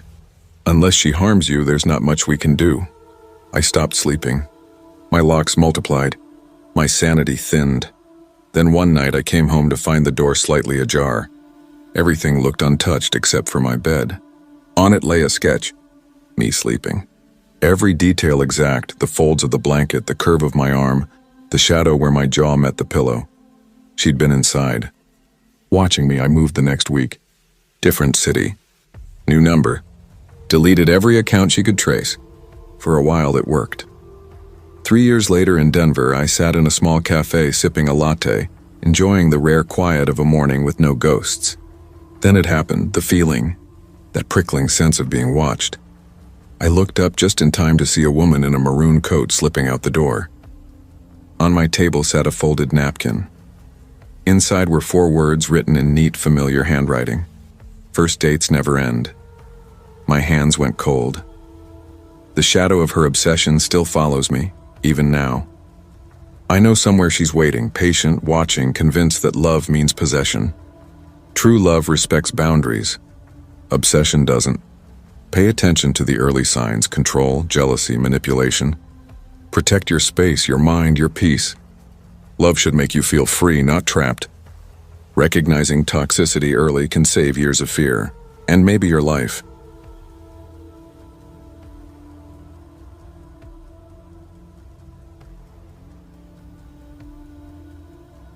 I've always thought of Vancouver as a city wrapped in fog, like it's trying to hide something. From my apartment window, the harbor often fades into a thick gray mist, swallowing ships whole. The streets glisten after rain, headlights smearing into white streaks on wet pavement. Life here moves quietly, umbrellas bobbing along crosswalks, joggers in neon jackets splashing through puddles, kids clutching backpacks as they dart toward buses. For years, I thought I'd carved out my own small pocket of calm within it all. A stable job as a financial analyst, a wife, Jenna, who ran a popular lifestyle blog, our daughter, Sophie, who turned 7 last spring. On the surface, it looked perfect. We had routines, rituals, that predictable rhythm I once mistook for safety. Saturday mornings meant pancakes while Jenna arranged plates for her followers. Sophie giggled beside me, face dusted with flour, while Jenna snapped pictures of our family brunch. Weeknights ended with Netflix, Sophie tucked between us clutching her stuffed bunny. Our mantel was lined with smiling family portraits that told the story of a home untouched by chaos. And for a long time I believed that story. But cracks in a marriage don't appear all at once, they creep in like the slow stretch of shadows across the floor. I first noticed small things. Jenna dressing up a little more before heading out for meetings. Her phone lighting up late at night, screen turning face down when I entered the room. She'd laugh when I asked, a practiced, easy sound. "Relax, Michael," she'd say, giving me that bright influencer smile. "It's just work, networking." I wanted to believe her. I told myself she was ambitious, that her brand depended on constant attention. But deep down, I knew the difference between chasing success and chasing validation. Then came the silences, the kind that hum in the space between two people who used to talk about everything. She started taking calls outside during dinner, her voice low, quick. A new perfume lingered on her coat, something floral and expensive I hadn't seen her buy. When I asked how her night was, she'd smile without meeting my eyes. "It was fine," she'd say. Gone were her long, animated recaps of brand deals and coffee catch-ups. Her stories shrank, became vague, until entire evenings passed with barely a handful of words between us. Our laughter dulled. The bed felt colder. One rainy Thursday I came home early. My umbrella dripped onto the carpet as I stepped inside. The apartment smelled faintly of vanilla candles, her favorite. On the counter, her laptop glowed softly. I didn't mean to look, but the message popped up before I could turn away. "Can't wait to see you tonight." A heart emoji followed. It wasn't the kind of message you send a colleague. My chest went tight. For a second, I thought about hurling the laptop across the room. Instead, I just stared until the words blurred. That night she hummed as she tucked Sophie into bed, cheeks faintly flushed, eyes soft. She turned to me with casual ease. "You're quiet tonight." "Long day," I said. My throat felt like sandpaper. She smiled, kissed my cheek, and went to brush her hair. That was the night the fog crept inside me and never left. Suspicion doesn't scream. It whispers. It eats at you quietly. You start replaying every laugh, every late return, every vague excuse. I began noticing patterns. Her networking dinners always fell on Tuesdays and Fridays. The same nights. Sometimes she wouldn't come home until after midnight. Rideshare receipts appeared in our joint email for places she'd never mentioned. Downtown hotels, upscale restaurants. Once flowers arrived for her. White lilies. No card attached. Their sweetness filled the apartment like an accusation. Then one Sunday, Sophie tugged at my sleeve, clutching her stuffed rabbit. "Daddy," she whispered. "Mommy said she's meeting someone special tonight." My stomach dropped. "What do you mean, sweetheart?" "She said she has to look pretty for him." I smiled weakly, told myself she must have misunderstood, but I already knew better. The paranoia settled in. I started leaving the office early, pretending to work from home. Some evenings I'd sit in my car across the street watching our building. Once I followed her, 2 cars back, headlights off. Rain hit the windshield in silver threads. She stepped out of an Uber in front of a sleek downtown high-rise, laughing as she walked beside a tall man in a dark coat. His hand rested on her lower back, familiar, possessive. My fingers dug into the steering wheel until my palms hurt. She disappeared inside, swallowed by the lobby's golden light. I didn't follow. I just sat there while the rain softened and the city lights blurred through tears I didn't notice falling. Hours later, she slipped into bed smelling of wine and perfume. No words. Just the sound of her breathing steady beside me while I lay wide awake, staring at the ceiling. The next morning I tried. My hands shook as I set down my coffee. "Jenna, who's Oliver?" She froze mid-sip, eyes flicking up to mine. Then slowly she smiled, a small, patronizing curve. "Oliver? You're being paranoid, Michael. You really need to relax." The way she said it, dismissive, almost amused, lit something ugly in me. But I didn't argue. I swallowed it, the same way I had for months. Instead, I started keeping records. Screenshots of her rideshare receipts, notes on what time she left when she came back.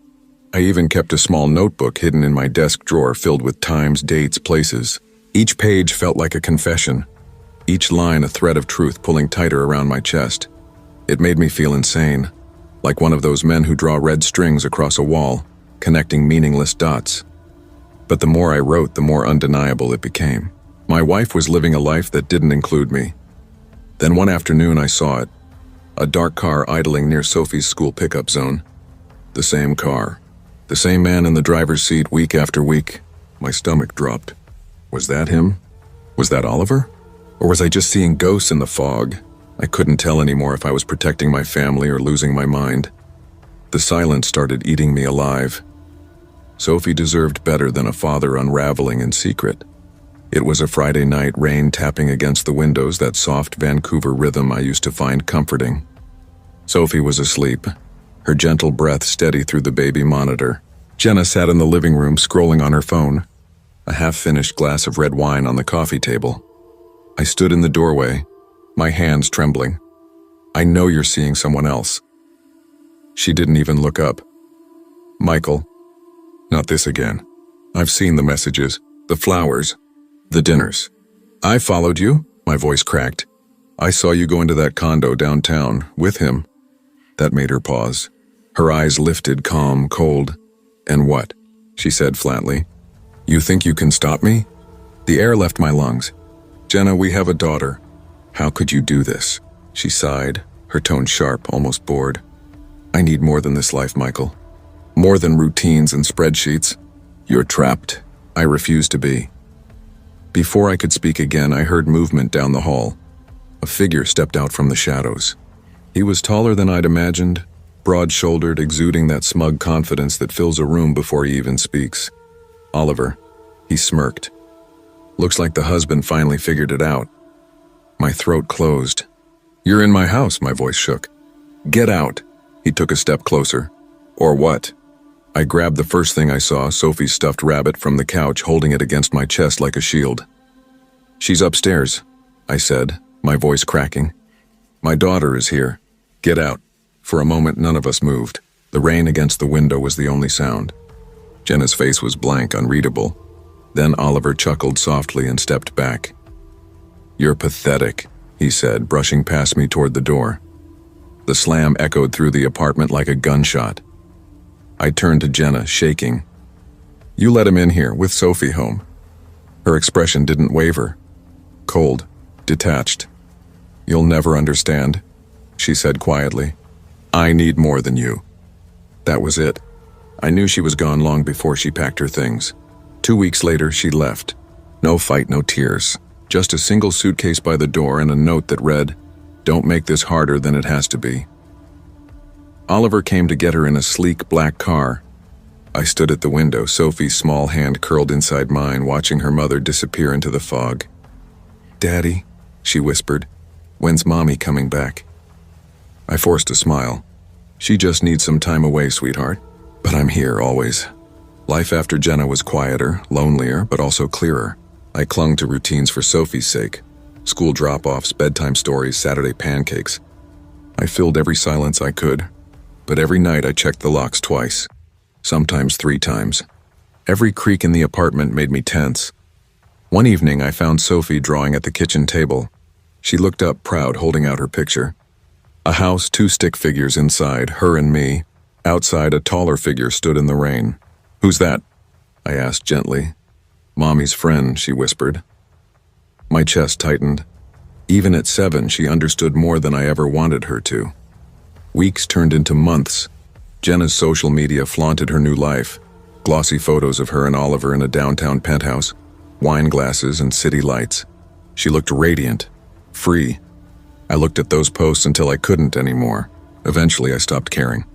My world became smaller, but it felt real. It was Sophie and me, just us. I focused on her, on rebuilding something stable out of the ruins Jenna left behind. But sometimes, late at night, I'd wake with my heart pounding, convinced I'd heard Oliver's laugh outside the window. Years passed. The fog still hung low over the harbor. Jenna never came back. Oliver faded into the background. New ventures, new women. The kind of man who leaves wreckage without looking back. Sophie grew up strong, thoughtful. She stopped asking about her mother after a while, though sometimes I'd catch her staring out the window, eyes distant, as if waiting for someone she barely remembered. As for me, I rebuilt slowly. I learned to cook real meals, to braid her hair, to celebrate quiet mornings that didn't end in arguments, but the scar never faded. Betrayal doesn't just break you, it rewires the way you see the world. Every night I still triple-check the locks, not because I think Oliver will return, but because I know now how fragile safety truly is. Trust never fully heals. You just learn to live around the cracks. And when the fog rolls in from the harbor, blurring the city lights, I remind myself, sometimes the greatest danger isn't a stranger lurking in the shadows. It's the person who promised to love you, quietly opening the door to let the danger in.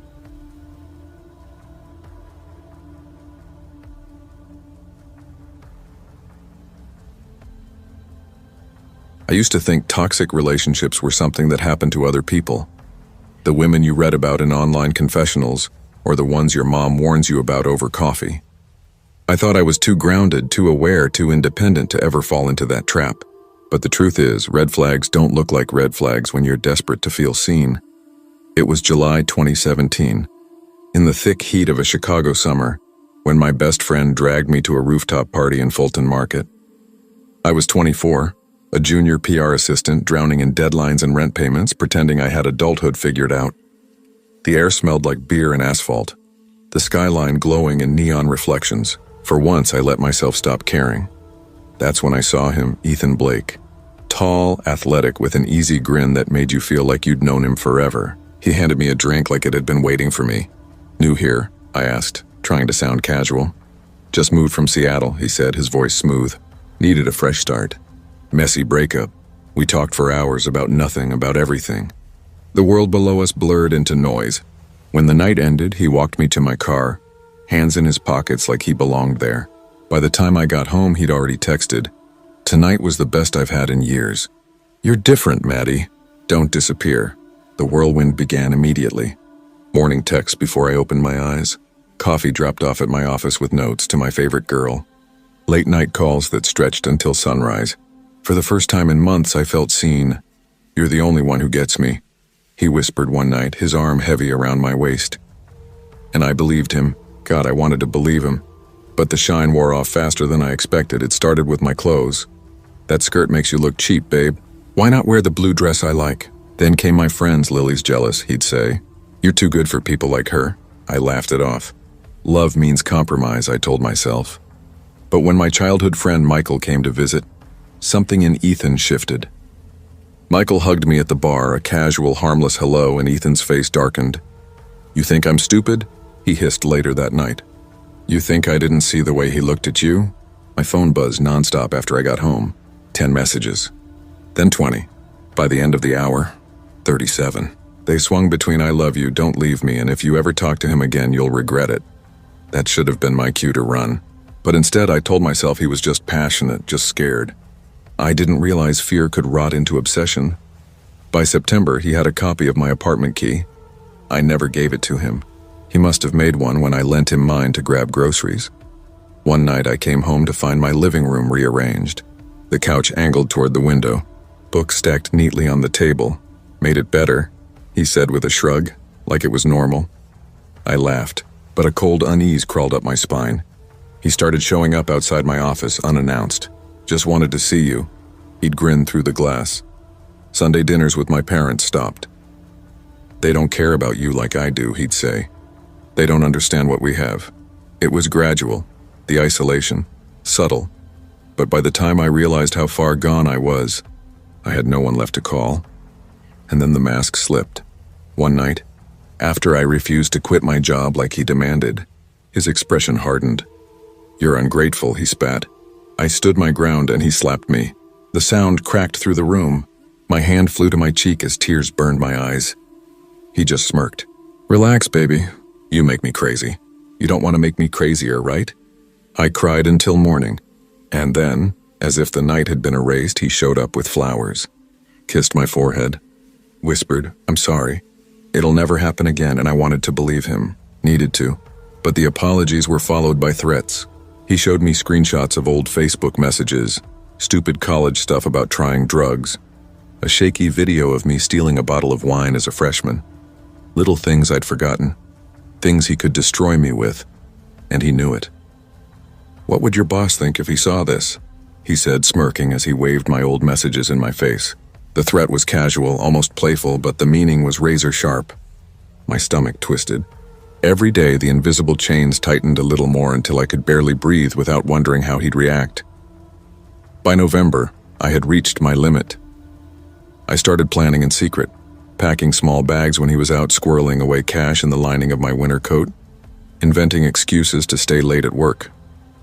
I thought I was being careful, but Ethan always seemed to know when something changed. That night, the knock came just after 10. Through the peephole, I saw a delivery driver holding a bouquet. My heart fluttered nervously. I hadn't ordered flowers, but maybe. I opened the door an inch and Ethan shoved his way inside. The door slammed shut behind him, the lock clicking like a verdict. "If I can't have you," he said flatly, eyes cold, "nobody will." My blood turned to ice. Then he showed me cameras, one hidden inside the smoke detector, another tucked behind the vent. "I've watched you sleep," he said, grinning like it was a punchline. "I know everything you do when you're alone." I couldn't breathe. For a second I thought I might faint, but survival instincts kicked in. "Ethan," I said softly, forcing calm into my voice, "you're scaring me. Let's just talk, okay? I'll make you a drink." He leaned back on the counter, arms crossed. "This better not be poison, Maddie." I smiled weakly, walked to the kitchen and crushed the leftover painkillers from my wisdom teeth surgery into a glass of whiskey. My hands were shaking so hard I nearly spilled it. When I handed it to him, he chuckled, "To us," and drank it all in one gulp. Minutes later, his words slurred. His eyes rolled. He collapsed onto the couch, unconscious. I grabbed my phone and called my brother, voice trembling. Please come now." He was there in 20 minutes, out of breath, his face pale when he saw Ethan sprawled across my couch. Together, we dragged him into the alley and called 911 anonymously. I remember standing there in the cold, my hands still trembling as the sirens approached, feeling both sick and free.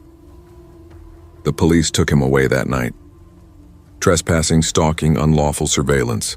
For the first time in months, I could breathe again, but peace doesn't last. Ethan's lawyer was slick, too slick. He pled down, manipulated the system, and by spring he was out. Less than 6 months. When I heard the news, I packed everything I owned into a U-Haul and drove until my hands ached. I didn't stop until I reached Portland, Oregon. I changed my number, deleted every social account, found a new job, a new apartment, a new version of myself. I rebuilt everything slowly, carefully, like walking barefoot across broken glass. For years it worked. I hiked on weekends, learned to bake bread, laughed again. I made friends who didn't know my story, and I pretended I didn't still check the locks twice every night. I slept with a baseball bat beside the bed just in case. Sometimes in crowds I swore I saw him, the curve of a jaw, the tilt of a smile, and then he'd vanish, just another stranger. The fear faded, but it never left. It became a quiet companion. Then one Tuesday evening in 2023, it returned. I had stayed late at work, walking home through the still Portland streets, the air damp and cool. My phone buzzed in my hand. Instagram. New follow request, no profile picture, no posts. Just a username. Forever Ethan. 17, my heart stopped. 6 years had passed since that humid night in Chicago. 6 years since I looked into his easy grin and thought he might be the one.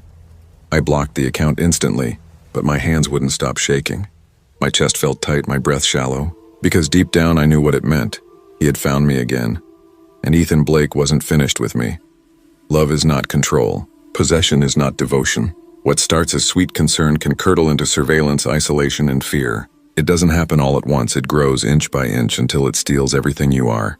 So listen. When someone shows you who they are, believe them. Don't wait for the slap, the threat, or the hidden cameras to prove it. Your freedom is worth more than any promise of love.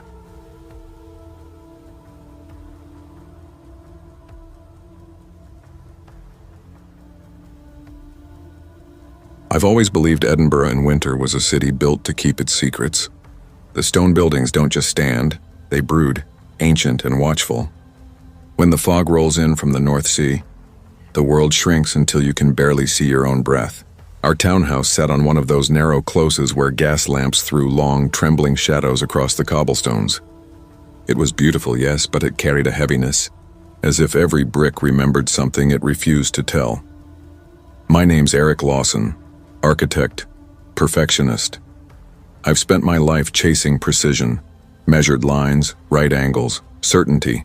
Rachel, my wife, was my perfect opposite. Warmth where I was cool, color where I was gray. A curator for a small art gallery who could light up a room without even meaning to.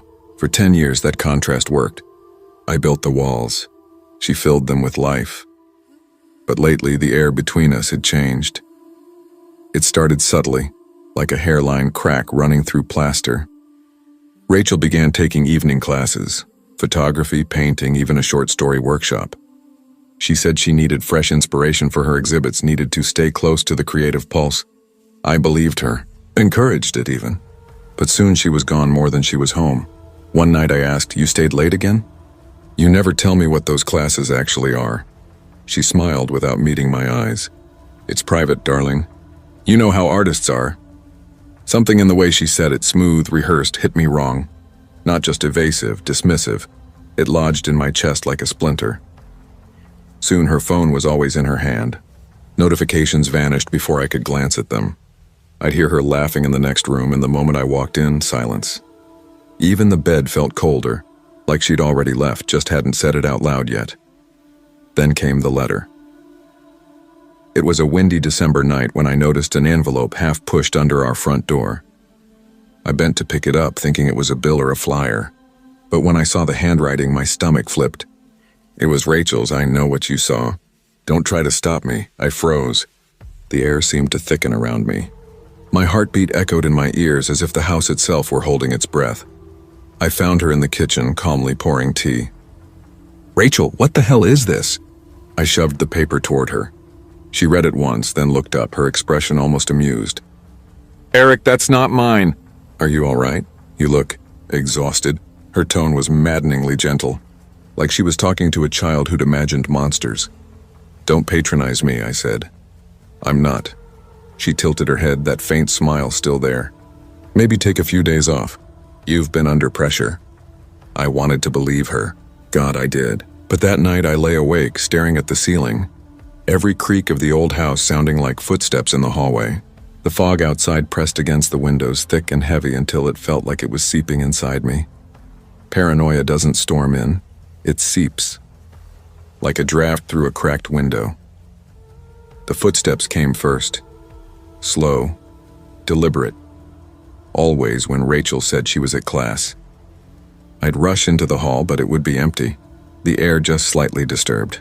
Sometimes I'd find doors ajar that I knew I'd locked, or the bathroom window open when I hadn't touched it. Once, muddy footprints led from the front door to the kitchen, too large to be mine. "Probably Sophie from next door," Rachel said, shrugging. "She always tracks mud." "Sophie's 6, I whispered. "These aren't hers." Rachel's eyes lingered on me, cool and assessing. "You really need rest, Eric." I tried talking to my friend Alan over a pint one evening. "There are notes," I told him quietly. "Footsteps in the house when she's not home. Something's off." He frowned, stirring his drink. "Mate, that project nearly broke you. Maybe you're seeing patterns that aren't there." That's the thing about paranoia. No one believes you until it's too late. Then came the second letter. "You can't protect her." "They'll believe me, not you." It was lying on my pillow when I came home. Rachel was out again. When she finally walked in, cheeks flushed from the cold or from something else, I held up the note. "Where are these coming from?" She read it, her lips twitching into a faint smirk. "Eric, you're scaring me. You're imagining things." "Don't gaslight me," I snapped, my voice shaking. She stepped closer, her tone softening. "You're fragile, Eric, that's why I keep things from you. You can't handle everything." Fragile. The word echoed like a curse. That night I lay awake, wondering if she was right. Were the footsteps real? The letters? Or was my mind slipping? Every doubt she planted took root until I couldn't tell what was real anymore. One freezing evening, I decided I couldn't live on suspicion alone. I needed proof. Rachel left just after sunset, wrapped in her red scarf, walking briskly through the fog. I followed from a distance, heart hammering, each step echoing too loud. She boarded a bus across the city, to a neighborhood of Georgian terraces with wrought iron gates and expensive silence. I watched as she climbed the steps to a neat apartment. A man opened the door, older, confident, the kind who belonged in control. Rachel smiled, kissed his cheek, and walked inside. My stomach twisted. The air went out of me. An affair. It had to be. I wanted to storm in, to drag her out, to scream until the whole street knew. But I stayed frozen on the pavement, breath clouding in the cold, hands shaking inside my coat pockets. My anger was ice, not fire. When I finally turned back, my legs barely obeyed me. The walk home felt endless. Hours later, the front door creaked open. Rachel stepped inside, cheeks glowing, hair a little tousled like she'd just come in from the snow. "How was class?" I asked, my voice too calm. She smiled softly, kissed my forehead. "Productive. You worry too much." I almost believed her, until the truth came out. Days later, in the cruelest possible way. That man wasn't her lover. He was a psychiatrist. Rachel had orchestrated everything. The late-night messages, the cryptic notes, the staged sounds in the house. All of it meant to make me look unstable. To our friends, to my colleagues, to anyone who might have stepped in. She was painting me as the paranoid husband unraveling under stress while she played the loyal, heartbroken wife trying to help. The realization gutted me. It wasn't just betrayal, it was psychological warfare. The weeks that followed were hell. More letters appeared, slipped under doors, left on the bed. I heard whispers in empty rooms, found windows cracked open when I swore I'd locked them. Sleep deserted me. At work, my hands trembled so badly over blueprints that clients noticed. My reputation began to crumble just as neatly as she'd planned. Every confrontation ended the same. "Why are you doing this?" I begged one night, fists trembling. She looked at me with that maddening calm. "Doing what, Eric?" You sound unwell." "This isn't love," I said, voice breaking. "Love?" Her lips curved, not quite a smile. "I'm teaching you reality. You've lived in your perfect little world too long." Her cruelty wasn't loud or violent. It was deliberate, precise. She didn't scream, didn't strike. She dismantled me piece by piece until I doubted my own reflection. But one night I caught her. I came home early. The living room light was on. Rachel sat across from the same man from the apartment, her expression unreadable. My pulse roared in my ears. "Stop lying," I shouted. "I know the truth." Rachel turned toward me, eyes full of pity. "Eric, you're sick." The man cleared his throat. "Mr. Lawson, I'm Dr. Keene. Your wife asked me here because she's worried about your mental health." I laughed bitterly. "Worried? She's been staging this entire nightmare." Rachel shook her head, a perfect performance of sadness. "You see delusions. That's why you need help." For a heartbeat, I thought it was over, that I'd lost everything. But what neither of them knew was that my phone had been recording the entire conversation from my pocket. Every manipulative phrase, every contradiction. Proof that I wasn't mad. Proof that she was the one constructing the illusion. That was the night I realized survival wasn't about defending myself. It was about documenting. Piece by piece, the way she'd documented my collapse. I started keeping files, notes, recordings. My own architectural blueprint of truth. Weeks later, Rachel left. Suitcase in hand, she didn't even look back. "I need time," she said, "to rethink this marriage." Time, I knew what that meant. She'd lost control of the narrative. My recordings had given me leverage, enough to keep her from dragging my name through every dinner party in Edinburgh, enough to make her retreat into the fog that had always seemed to follow her, and then she was gone. The townhouse felt hollow. Every creak sounded like deceit, every shadow like a memory of her voice. I learned to move quietly, to check every lock twice, sometimes 3 times. I learned to listen differently, not for ghosts, but for lies. Eventually, people drifted back into my life. Friends apologized for doubting me. I smiled, told them it was all behind me. But inside, something fundamental had shifted. Betrayal doesn't always come with passion or violence. Sometimes it wears the face of love, moving carefully, patiently, until you can't tell whether you're being cared for or destroyed. Years passed. I rebuilt my life. Work returned. I even laughed again. But trust became something precious and rare, a currency I could no longer spend freely. And on fog-heavy nights when I walk those narrow Edinburgh lanes, I still glance up at the glowing windows, each one hiding its own quiet play of love and manipulation. And I can't help wondering which of those homes holds someone learning, right now, what it feels like to be rewritten by the person they trusted most.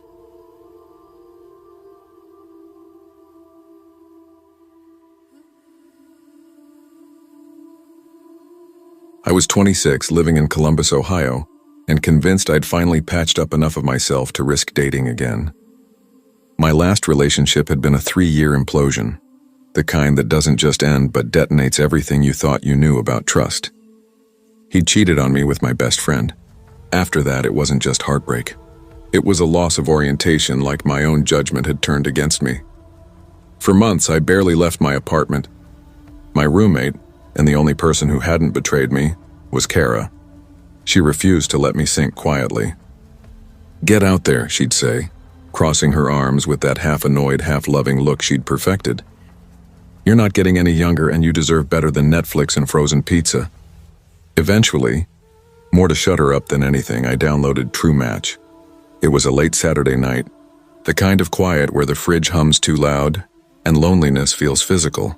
I told myself I wasn't looking for love, just a little reminder that I was still wanted. That's when I saw him. Daniel Harper. His profile felt safe. Pictures of hiking trips in Colorado, smiling with a golden retriever, holding a baby niece. Nothing flashy or performative. His smile wasn't the smug kind. It looked genuinely kind. His bio was simple, looking for something real. When he messaged me, it wasn't the usual cringe. "Daniel, I'd rather ask about your favorite childhood memory than your favorite drink."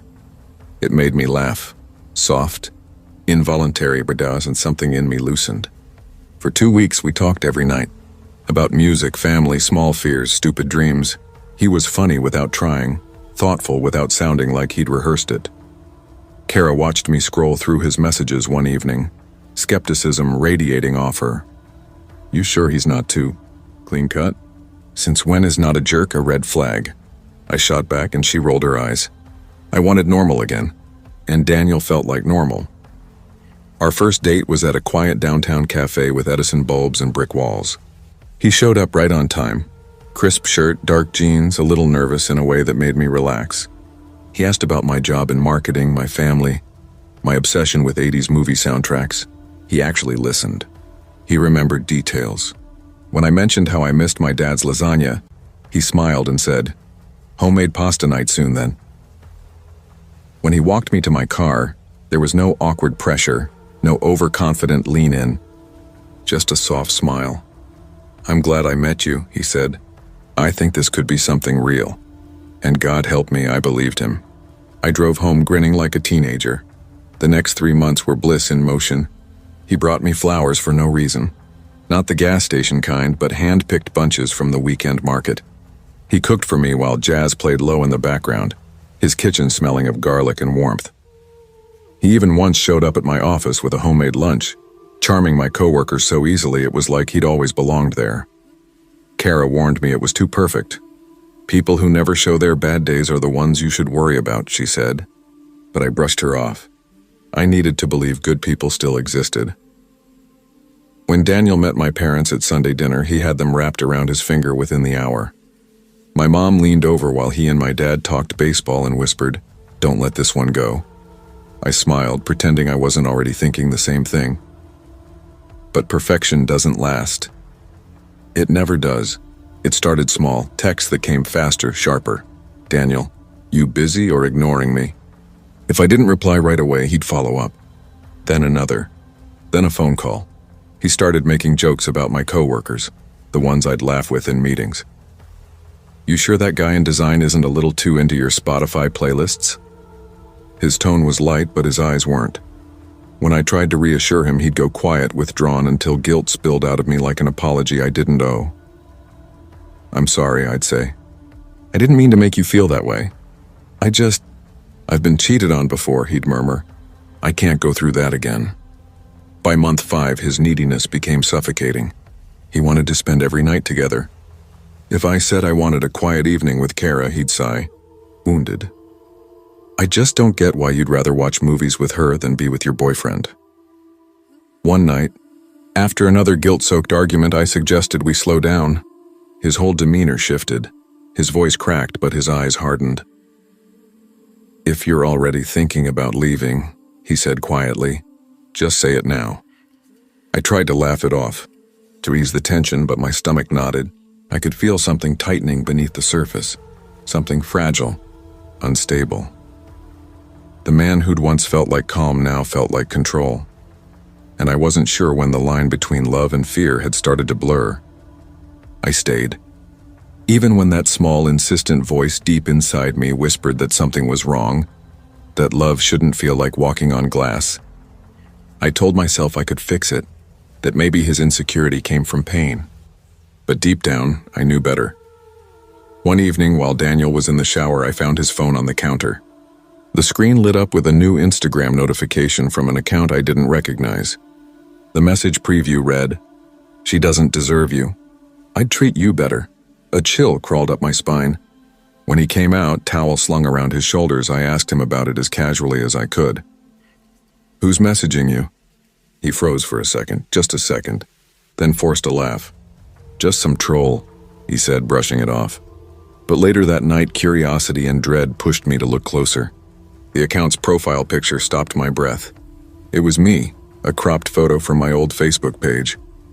After that, things unraveled fast. Daniel started creating fake Facebook profiles. I didn't realize it at first, but Kara showed me the messages one morning, her face pale. "He's been sending me these," she said, voice trembling, "accusing me of trying to break you two up." The messages were venomous. "Stay out of her life. You're jealous. You'll ruin her like you ruin everyone." It didn't stop there. He emailed my boss from a burner account, hinting that I was having an inappropriate relationship with a client. Luckily, my boss called me in privately, half smiling, half concerned. "I know this isn't you," she said gently, but the humiliation still burned. My world, personal, professional, emotional, was becoming a cage he controlled from every angle. Every confrontation ended the same. I'd catch him. He'd cry. "I just love you too much," he'd whisper, shaking. "I'm terrified of losing you." And then somehow I'd end up comforting him. The man who hurt me would leave with my forgiveness. He'd built a trap out of pity, and I kept walking into it. The breaking point came on a Friday night drenched in rain. He picked me up, silent, eyes locked straight ahead. The windshield wipers scraped a rhythm that matched my heartbeat. When we reached the restaurant, he didn't speak, not once. He just stared, tapping his fingers against the table, a soft tick-tick-tick that made my skin crawl. Finally, he leaned in, voice low and steady. "I know you're planning to leave me. Don't lie." I froze, my mouth dry. "Daniel, I'm not—" He slammed his hand down so hard the glasses jumped. The entire restaurant went still. His expression didn't change, just a strange calm like the eye of a storm. On the drive home, neither of us spoke. The city light streaked across the wet windshield, fractured and trembling. At a red light, he reached into his pocket and dropped something in my lap. A folded white handkerchief. A small scalpel slipped out and clinked against my thigh. "See this?" he said softly. "I'd never hurt you, unless you made me." My entire body went cold. That night, I locked myself in my room. Kara stayed with me as I broke apart, sobbing so hard I could barely speak. She didn't ask questions. She just held me. The next morning, Daniel's profile was gone. His number disconnected.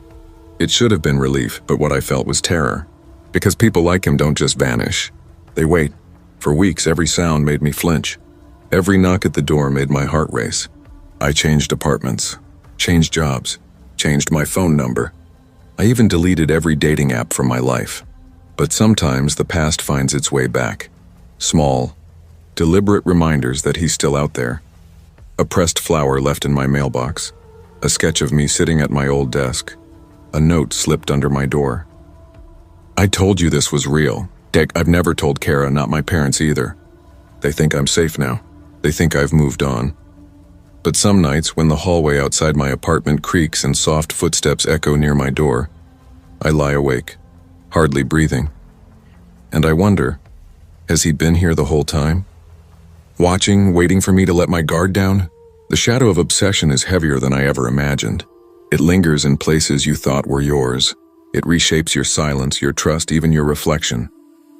Love and obsession wear the same face at first. Gentle, attentive, protective. But real love nurtures your freedom. Obsession builds a cage around it and calls it safety. If you ever feel that cage closing around you, listen to the voice in your head. The one that whispers, "Run."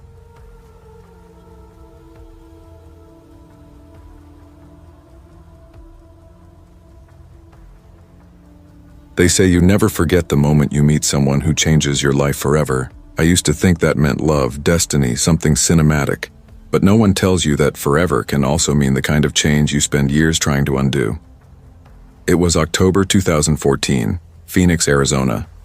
I was 25, wasting my days inside a gray cubicle at a logistics firm, humming fluorescent lights, paper dust, and the soft hum of printers that never seemed to stop.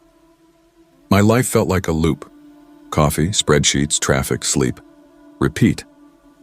That afternoon, desperate for caffeine and maybe a hint of life, I walked to the Starbucks around the corner. The smell of burnt espresso and caramel hit me as I stepped inside. And that's when I saw him, Evan Hartley. He was sitting at the counter with a MacBook and a sketch pad, wearing a faded denim jacket like he'd just walked off a movie set. His hair was tousled, his focus effortless. When I ordered my usual caramel latte, he looked up and grinned. "That's not coffee," he said. "That's syrup pretending to be caffeine." I laughed despite myself. It gets me through 8 hours of spreadsheets. "Don't judge me." He tilted his head, still smiling. "Then I guess it's medicinal. I'll allow it." That's how it started, a casual conversation that stretched longer than my lunch break. Evan was a freelance graphic designer, a drifter between projects and coffee shops. He talked about fonts like they were people, about light and color like they were alive. There was something magnetic about him, not just charm, but conviction. We exchanged numbers. Within days, I was checking my phone every few minutes for his texts. Within weeks, we were inseparable. The first year was golden. Evan was everything I thought my life was missing. Spontaneous, creative, unpredictable. He'd pick me up at midnight just to drive into the desert and watch the stars. He sketched me on napkins, his pencil moving fast and sure, calling me his muse. He brought me sunflowers because they looked like they'd talk too much, like you. My friends adored him. My parents were relieved I'd finally met someone interesting. For a while, it felt like love really could rewrite everything dull in my life. But cracks showed early, tiny, easy to ignore. He'd sulk when I stayed late at work. He'd glance at my phone when it buzzed, pretending not to. Once, at a friend's birthday dinner, I laughed at the waiter's joke and Evan's smile hardened. Later in the car, he said quietly, "You didn't have to flirt right in front of me." I brushed it off. Everyone has insecurities, right? Love means patience, understanding. By 2016, we'd moved into a small downtown apartment with peeling paint and an impossible parking spot. I thought living together would bring us closer. Instead, it felt like the walls grew thinner and the air thicker. Evan's freelance work started drying up, leaving me to pay most of the bills.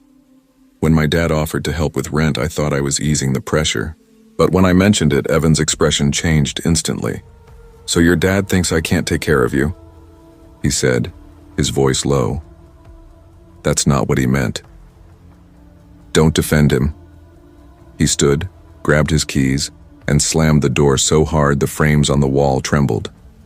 That became a pattern. My brother dropping by unannounced annoyed him. My coworker Megan texting me about work made him suspicious. One evening, when a message from Megan popped up on my phone, he snatched it from my hand. "You're sleeping with her, aren't you?" I blinked, stunned. "What?" "She's married, Evan. She has kids." He just stared, eyes dark and unblinking. "Don't lie to me." I remember how my laugh came out brittle, how my chest tightened as if the room itself had turned against me. From then on, every day felt like walking barefoot over glass. Then in spring 2017, everything changed again. He proposed. Sunset at South Mountain Park. The desert sky behind him was bruised pink and gold, the air smelling faintly of dust and creosote. He knelt, holding a small ring, tears in his eyes. "I can't lose you, Maddie," he said. "Be my wife." I said yes, not because I was certain, but because I was exhausted. Because I thought maybe marriage would fix what had broken. Maybe if I gave him everything, he'd finally feel safe enough to stop hurting me. For a few months, it worked. He was sweet again, called me my girl, my future wife. My parents noticed the change and smiled more around him. He even started drinking less. But as the wedding approached, the darkness crept back. When my dad suggested a prenup, "Just to protect both of you," he said gently. Evan's face went white, then red. "So your family thinks I'm a gold digger now?" he shouted. "That's what they think of me?" I tried to calm him, but he was already gone. He disappeared for 2 days. When he finally showed up, he was drunk, eyes swollen from crying. "I'm sorry," he whispered, holding me. "You're all I have." And like always, I forgave him. I didn't realize then that forgiveness was his favorite tool. The cheating began quietly, subtle enough to make me question my own instincts. Late-night client meetings, unfamiliar perfumes, a stray hair on the passenger seat that wasn't mine. Once I found a receipt in his jacket pocket, a lingerie store size small. I hadn't bought anything like that in months. One night I told myself I was just going to tidy up. Instead, I found myself scrolling through his phone, heart hammering, knowing full well that what I was about to see would change everything. When I opened his laptop, the truth was sitting right there, glowing under the cold light of the screen. Messages, dozens of them. At least 3 different women. One was our neighbor, the one who always waved in the parking lot. Another was a babysitter he'd once driven home after work. Each message was intimate practice, dripping with familiarity.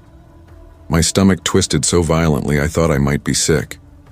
When I confronted him, I expected denial, tears, some pathetic attempt at an excuse. Instead, he just shrugged like it was nothing. "They mean nothing," he said casually. "You're the one I'm marrying." I stared at him, shaking. the engagement ring on my finger suddenly feeling like a handcuff. "You don't get to say that," I whispered. Then I pulled the ring off and threw it at him. "We're done, Evan." Something in his expression shifted. The warmth drained out of his face, replaced by something empty and cold. His jaw tightened, his eyes narrowed just slightly, and then he smiled. "You think you can leave me?" he murmured. "You think it's that easy?" That was the moment I realized leaving Evan wouldn't just be hard. It would be dangerous. He refused to move out, claimed his name was on the lease, that I couldn't just kick him out of his own home. I started sleeping at friends' apartments, living out of a suitcase, avoiding mine whenever I could. But Evan was everywhere, always a step behind me. He'd lock me out of my own bedroom and pretend it was an accident.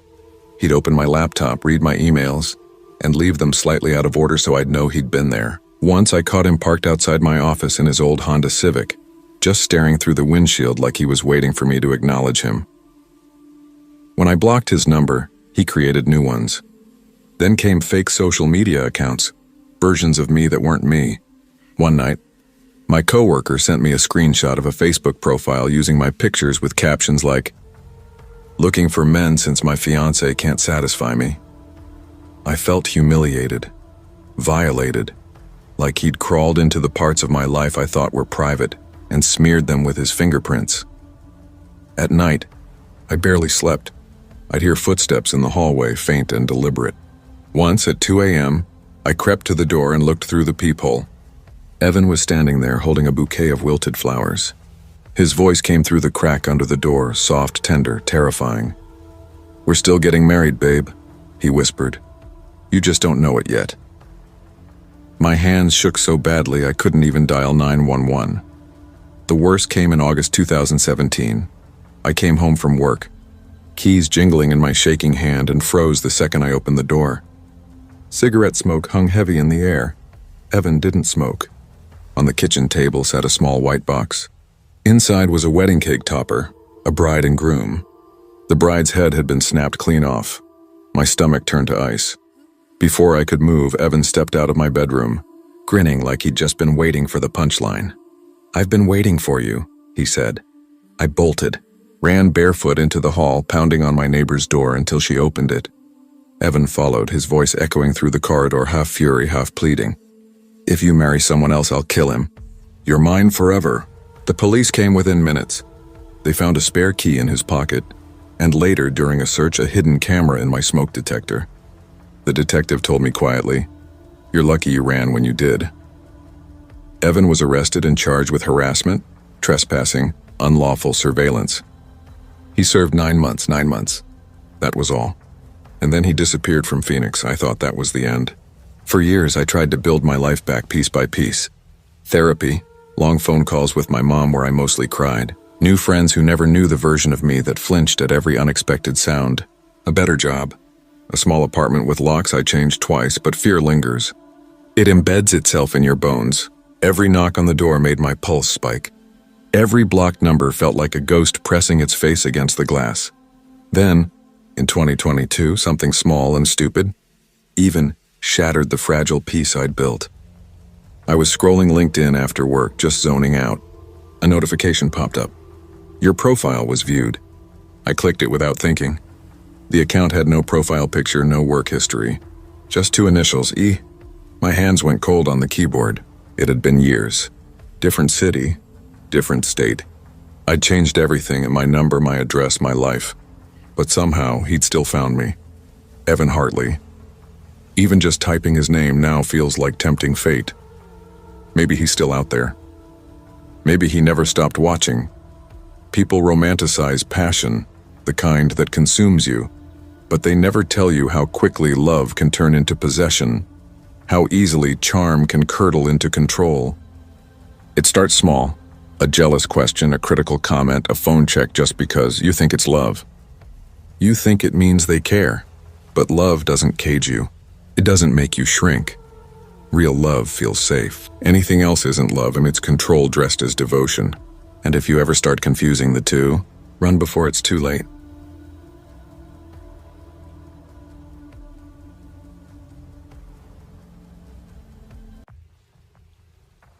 I was 27 when I finally left Derek and moved to Riverside, California. Derek was the safe bet. Neatly pressed shirts, a steady 9 to 5, a man who ironed his socks and called his mother every Sunday.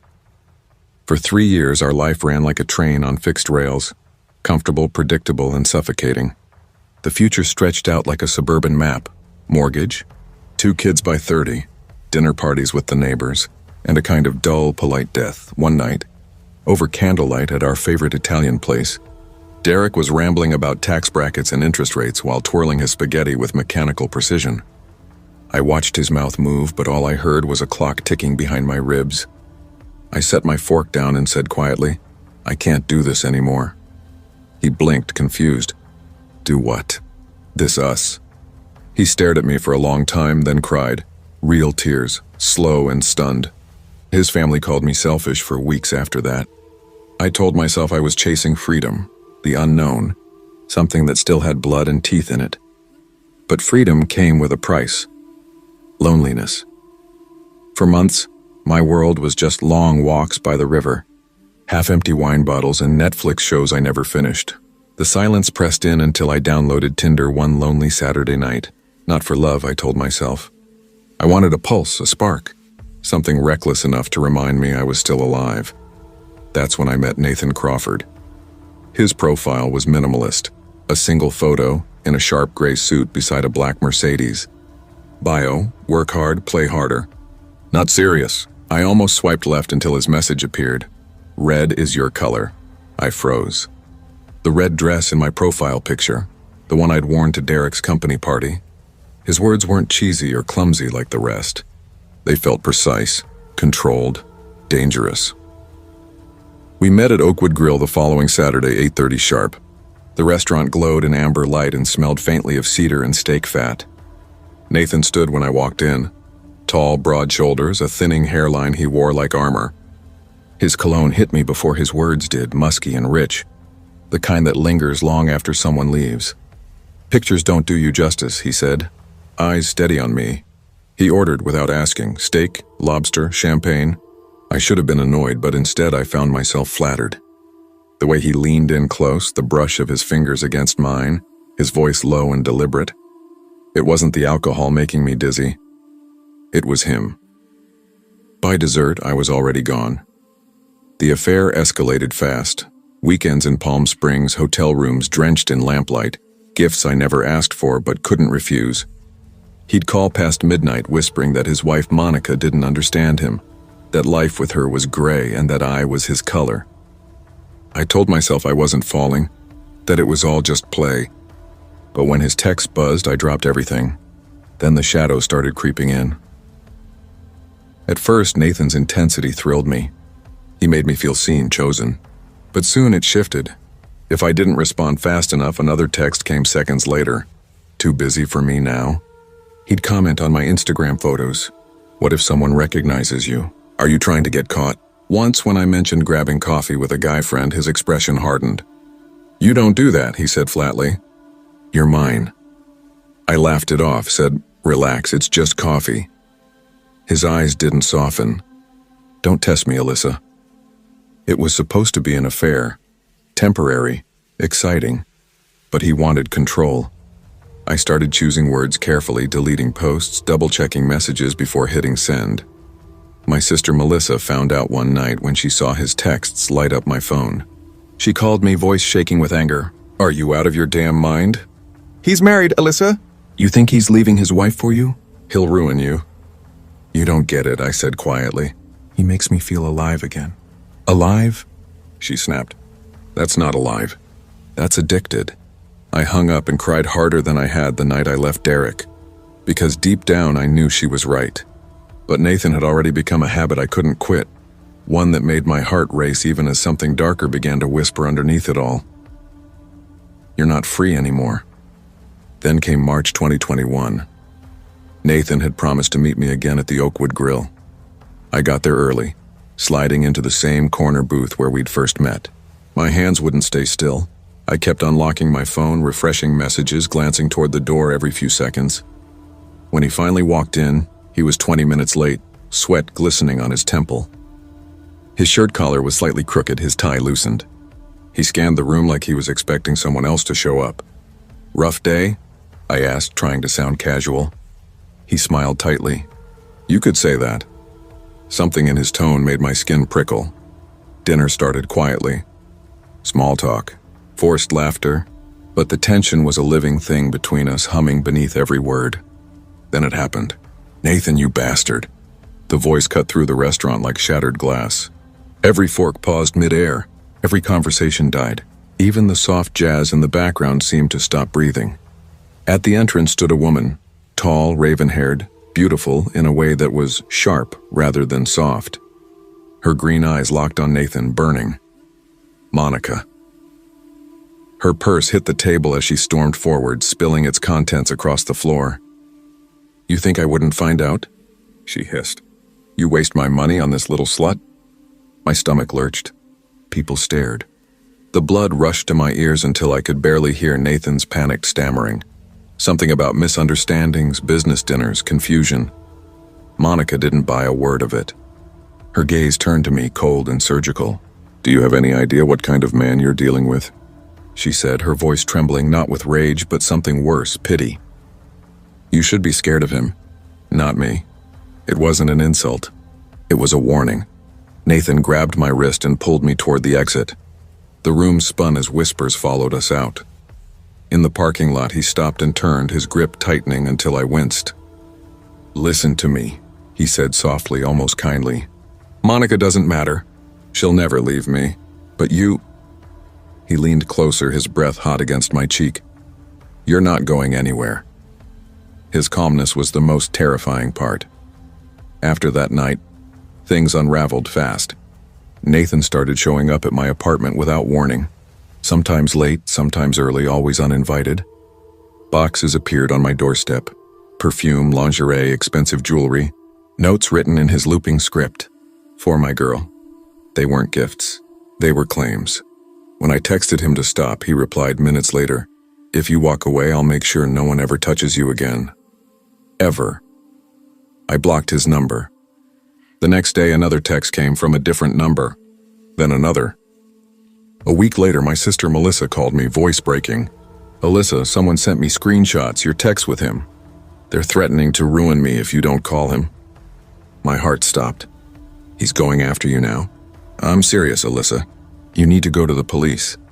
But what would I tell them? That a married man was obsessed with me? That I'd let him in? My life became a constant audit of safety. I checked locks twice before bed, peered out the window before opening my door. I started parking under streetlights, carrying my keys between my fingers when I walked to my car. The fear wasn't loud. It was steady, gnawing, always there. Then came the night it all broke. I'd just finished a late shift. The parking lot was half empty, lit by one flickering lamp. My footsteps echoed. I hit the unlock button on my car, heard the chirp, and froze. Someone stepped out from between the cars. Nathan. He smiled, wide and wrong. "You look tired," he said softly. I couldn't move. He took my hand gently, like we were still lovers, and pressed something into it. A photo. It was me, sleeping in my bed, face half lit by moonlight. "See?" he whispered. "You're already mine. Don't fight it." My whole body went cold. His voice wasn't threatening. It was certain. I moved a month later. New apartment, new job, cut my hair, deleted every trace of myself online. I stopped answering unknown numbers. I told myself I was safe. But some mornings when I open my front door, there's a single red flower lying on the mat. No card, no note. Just the quiet reminder that Nathan hasn't forgotten me. Desire without boundaries can rot into obsession. It feels thrilling at first, like being chosen, seen, but it always ends in fear. Protect yourself. Listen when something feels wrong. Love that controls isn't love at all. It's ownership. And once you've been claimed by someone like Nathan, part of you never really feels free again.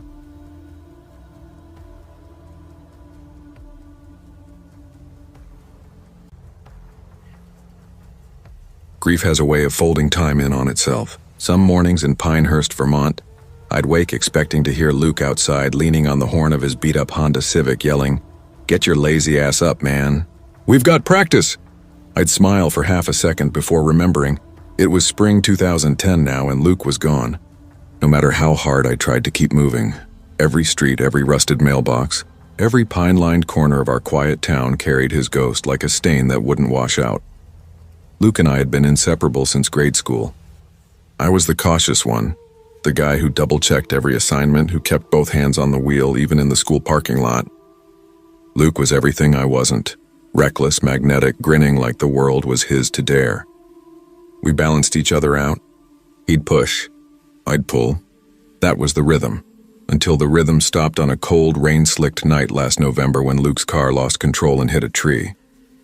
The police said it was simple, too fast, too wet, maybe distracted. He died on impact, but I couldn't shake the weight sitting on my chest, because that night Luke and I had fought. I'd been drinking at a friend's house, my words slurred and mean. I remembered flashes, his headlights cutting through the rain, both of us shouting, the smell of beer and pine. Then nothing, just waking up in my bed, dry clothes, pounding head, and Luke, dead. Everyone said he'd been alone in the car, but my mind kept showing me something else. My hands on the wheel, my voice yelling, the flash of his face when the tires lost grip. I told myself I couldn't confess. His parents didn't deserve that, so I buried it, or tried to. By March, life had limped forward. I stocked shelves at the hardware store, smiled when I had to, pretended to care about graduation. But nights were a different world. Nights were when the phone rang. The first time I thought it was a glitch. My phone buzzed at 10:07 p.m. The screen lit up with a name that froze me. Luke. His number had been disconnected for months. Hands shaking, I answered. Only static. I hung up, pulse racing, telling myself it was a cruel joke, someone spoofing his number. But the calls kept coming. Every night. Always late. Always that same hollow static. And then, his voice. You have to tell the truth. I dropped the phone. My heart slammed in my chest. I tried to rationalize it, stress, exhaustion, grief twisting into hallucination. But the next day there was a voicemail waiting. When I hit play, my knees almost gave out. It was Luke. His tone, his cadence, even the way he dragged out my name when he was annoyed. At first I laughed. Okay, this is messed up, I told myself out loud. One of the guys hacked something, right? Luke and I had hours of recorded calls, gaming sessions, stupid jokes, voice notes. There was enough to fake something. But the messages didn't sound spliced. They were personal, fresh. One night I pressed play and heard, "Remember the fishing trip? You puked on my shoes, man? I still haven't forgiven you." No one else knew about that. No one. My stomach turned to ice. A week later came another message, his voice cracking like he was crying. "You weren't supposed to drive. You weren't supposed to." I didn't sleep that night. I stared at the ceiling until the gray light of dawn, replaying every blurred second of that night. My memory fracturing like shattered glass. In one shard, Luke was driving. In another, I was. School slipped away from me. Teachers pulled me aside. "You okay, Darren?" They'd ask. I'd nod, lie through my teeth. At work, I fumbled everything. Messed up orders, dropped boxes, nearly crushed a customer under a ladder. My mom thought I was still grieving. "It's normal," she said softly. "It takes time." But it wasn't grief anymore. It was guilt eating me alive. Every night the phone rang, the voice sharper, more desperate. "You have to tell the truth, Darren. You owe me." Finally, one frigid April evening, I couldn't take it. I drove to Luke's house. His parents looked smaller than I remembered, faces hollowed by months of mourning. At their kitchen table, I whispered, "I think it was my fault. I was drunk. I think I drove." The silence cut deep. His mom's eyes filled and his dad just shook his head. "Darren, you weren't in that car," he said quietly. Luke was alone. The police are certain. Relief, confusion, terror all at once. "No," I stammered. "That can't be right." "I remember." "You're grieving," his mom interrupted gently. "Your mind's confused. Don't punish yourself, sweetheart." But the phone didn't care about reports or pity. That night it rang again, louder, clearer, colder. Luke's voice haunted me, demanding, accusing, and I started to wonder if maybe I wasn't imagining it after all. Sleep had become a stranger. Most nights I sat in my dark room, phone in my lap, waiting for it to ring. I dreaded it, but I couldn't resist. When it finally buzzed, I'd answer on the first ring, desperate to hear him even as it tore me apart. One night, the voice whispered, "Why'd you let me drive alone? Why didn't you stop me?" "I tried," I shouted into the phone, voice cracking. "I told you not to go, But the line went dead before I could finish. The next day, I drove out to the crash site, a lonely stretch of road slick with spring rain. I stood beside the tree that had ended his life, mud swallowing my shoes, and tried to remember. The night came back in fragments, the fight, the headlights, Luke's face tense with frustration. But the harder I focused, the less I trusted what I saw. Had I imagined being in the car? Had my guilt warped everything into a lie I could live with? I started carrying my phone everywhere, even into the shower, terrified I'd miss another call. My mom noticed the shadows under my eyes, how I jumped at every sound. One morning, her voice trembled as she touched my cheek. "You're scaring me, honey." "I'm fine," I lied automatically. But I wasn't fine. I was unraveling, piece by piece. Then one night, I replayed a voicemail I'd ignored earlier in class. Luke's voice was calm this time, steady, almost tired. "You keep forgetting, Darren. You weren't there. But you know who was?" The line went dead again. I stared at the phone until my vision blurred. Someone else. Who? I tore through my memories, searching for anything I'd missed. Luke had argued with me that night, yes. But hadn't he also fought with someone else at the party? Someone whose face slipped through my mind like smoke? My guilt began to twist into something colder. Fear. By late April, the calls felt intentional, almost choreographed. Like Luke, or whatever was left of him, was guiding me. One night, just after midnight, I got another message. The voice was urgent, breaking apart between words. "Check the glove box, Darren." I left it there. "You'll see the truth." I froze. The car had been totaled months ago, sitting in some impound lot like a crumpled memory. But the message, it felt real. The next day, I tracked down the lot, begged the manager to let me look. He hesitated, eyeing me warily, then finally sighed. 5 minutes, he said. The Civic was a ruin, twisted metal, shattered glass, a smell of oil and rain-soaked rubber. My chest ached at the sight. I reached for the glove box. It hung half open, papers stuffed inside. Beneath the registration, I found a small tape recorder. My hands shook as I pressed play. Static. Then Luke's voice. Not a ghost, not a hallucination, real. "If something happens to me, it won't be an accident. It's Mason. He's been threatening me since the party. Said he'd make me regret humiliating him. If I die, I'd tell the truth." The world tilted. My knees gave out and I sank into the dirt. Mason, I hadn't thought of him in months. He'd been at the party, drunk, furious after losing a fight with Luke. The calls weren't delusions. They were breadcrumbs, Luke's way of leading me to what he'd left behind. He hadn't haunted me out of anger. He'd been asking for help. Tears blurred my eyes as I clutched the recorder to my chest. Confronting Mason wasn't some dramatic showdown.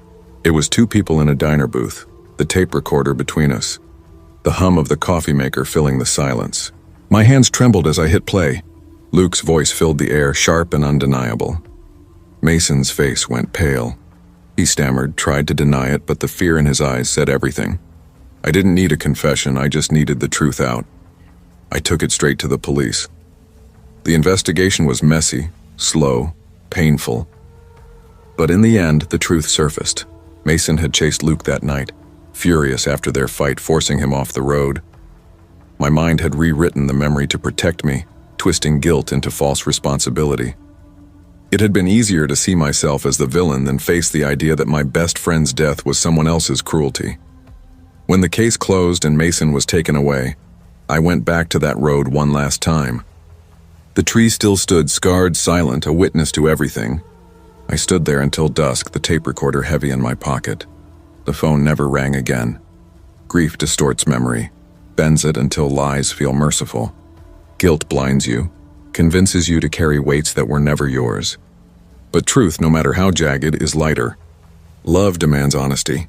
And sometimes, when the noise of grief finally quiets, if you listen close enough, the truth still finds a way to speak.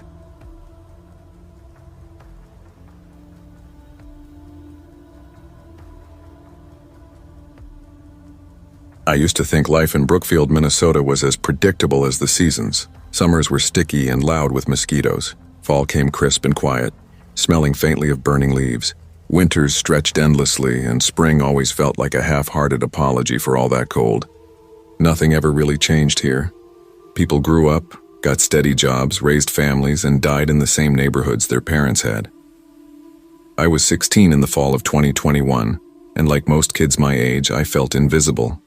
I wasn't a cheerleader, didn't date football players, and wasn't the kind of girl people noticed in the hallway. My hair was usually tied back, my jeans faded at the knees, and my sneakers scuffed from too many shifts at the coffee shop downtown. If it weren't for my best friend, Kayla, I probably would have vanished completely into the background. Kayla was everything I wasn't: loud, confident, the kind of girl who made people look twice. She always had someone texting her, always some new story to tell. One afternoon, she looked at me over a caramel latte and said, "Bru, you've got to live a little. Download one of those dating apps. You're not going to meet your soulmate waiting tables." I laughed it off for weeks. But one night, lying in bed scrolling through TikTok while Mom worked her overnight shift at the hospital and Dad snored down the hall, the silence in the house got heavy. Out of boredom or loneliness, I opened the App Store, typed dating, and downloaded True Match.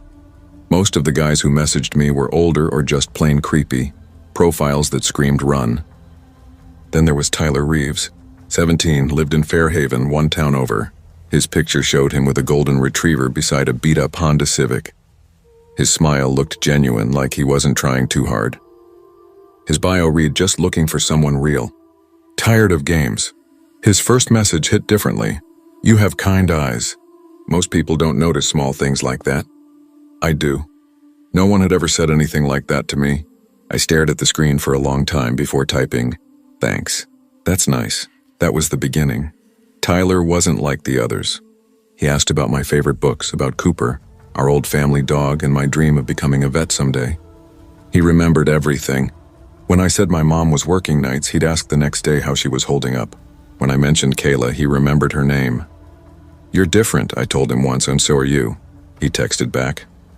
For the first time in my life, I felt seen. For weeks, we talked every day. He wasn't pushy. He didn't send weird pictures or pressure me to meet up. When I rambled about AP Bio, he actually listened. "I like that you care about something," he wrote once. The first time we met in person felt like an accident. One rainy night in late September, my ride home from the coffee shop canceled.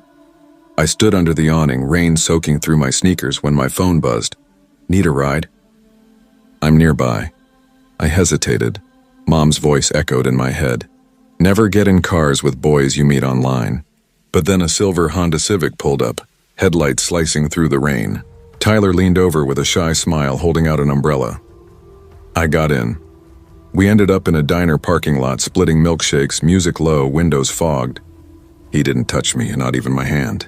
He just laughed when I told him about spilling coffee on a customer earlier. "I think he's the nicest guy I've ever met," I told Kayla the next day. But little things started to bother me. Tyler would ask who I was texting. If I didn't reply fast enough, he'd send, "Guess I don't matter. Bet you're talking to some football guy." When I said I was doing homework, he'd shoot back, "Homework doesn't take 45 minutes. Don't lie." I brushed it off. He was just insecure, I told myself. He liked me too much, that's all. But his intensity grew. The first real crack in the fantasy came at a house party. Kayla had begged me to go, promising it'd be a girls' night. Tyler offered to drive us, but I said no. "We need a break from boys," I told him, laughing. He didn't laugh back. Halfway through the night, my phone started vibrating over and over again on the table. 27 messages from Tyler. "Where are you? Who are you with? Send me a picture right now. Answer me or I'm coming there." My chest tightened. Kayla saw my face go pale. "Is that him again?"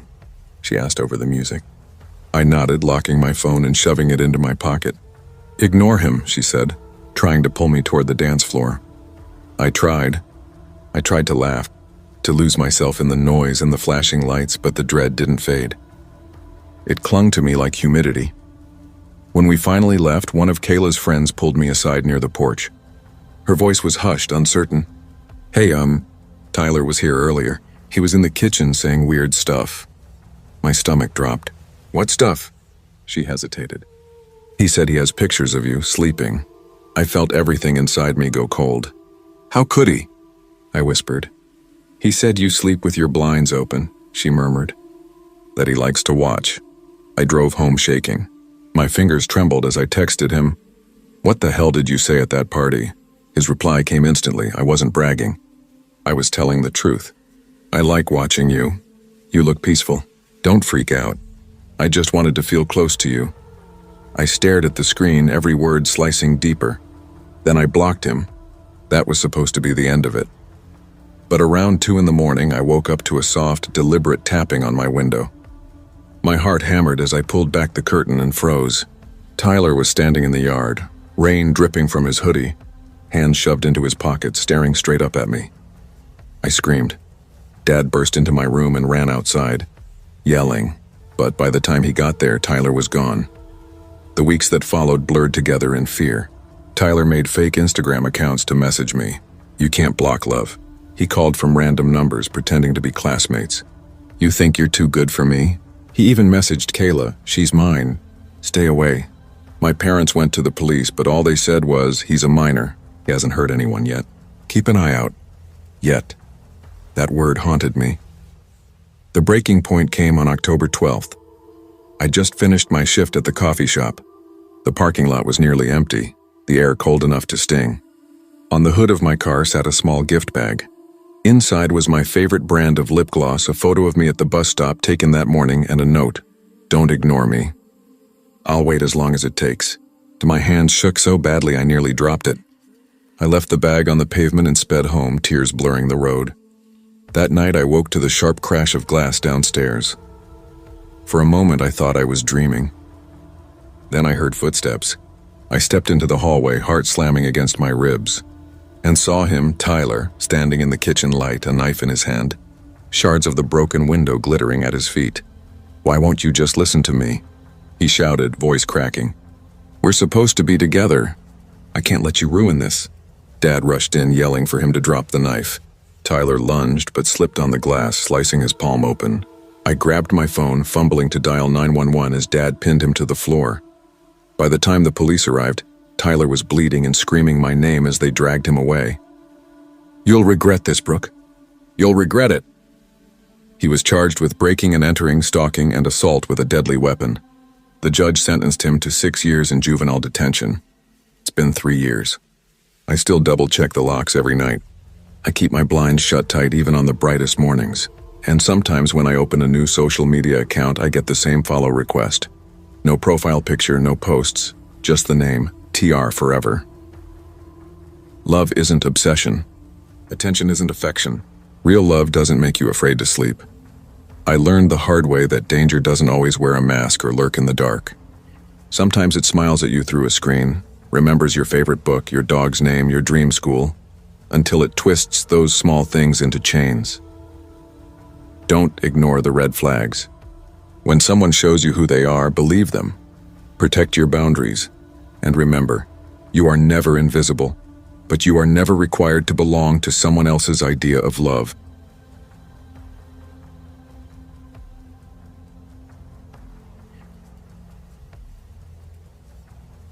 When my parents told me we were moving from Seattle to Willow Creek, I actually laughed. The name sounded fake, like something from a campfire story. But it was real. A tiny forest-choked town in Washington with one main street, 2 diners, and a library that smelled permanently of cedar and old rain. We moved there in June 2021, and I hated it instantly. The air was too still, the nights too black, the trees too close. At 17, starting over wasn't something I knew how to do.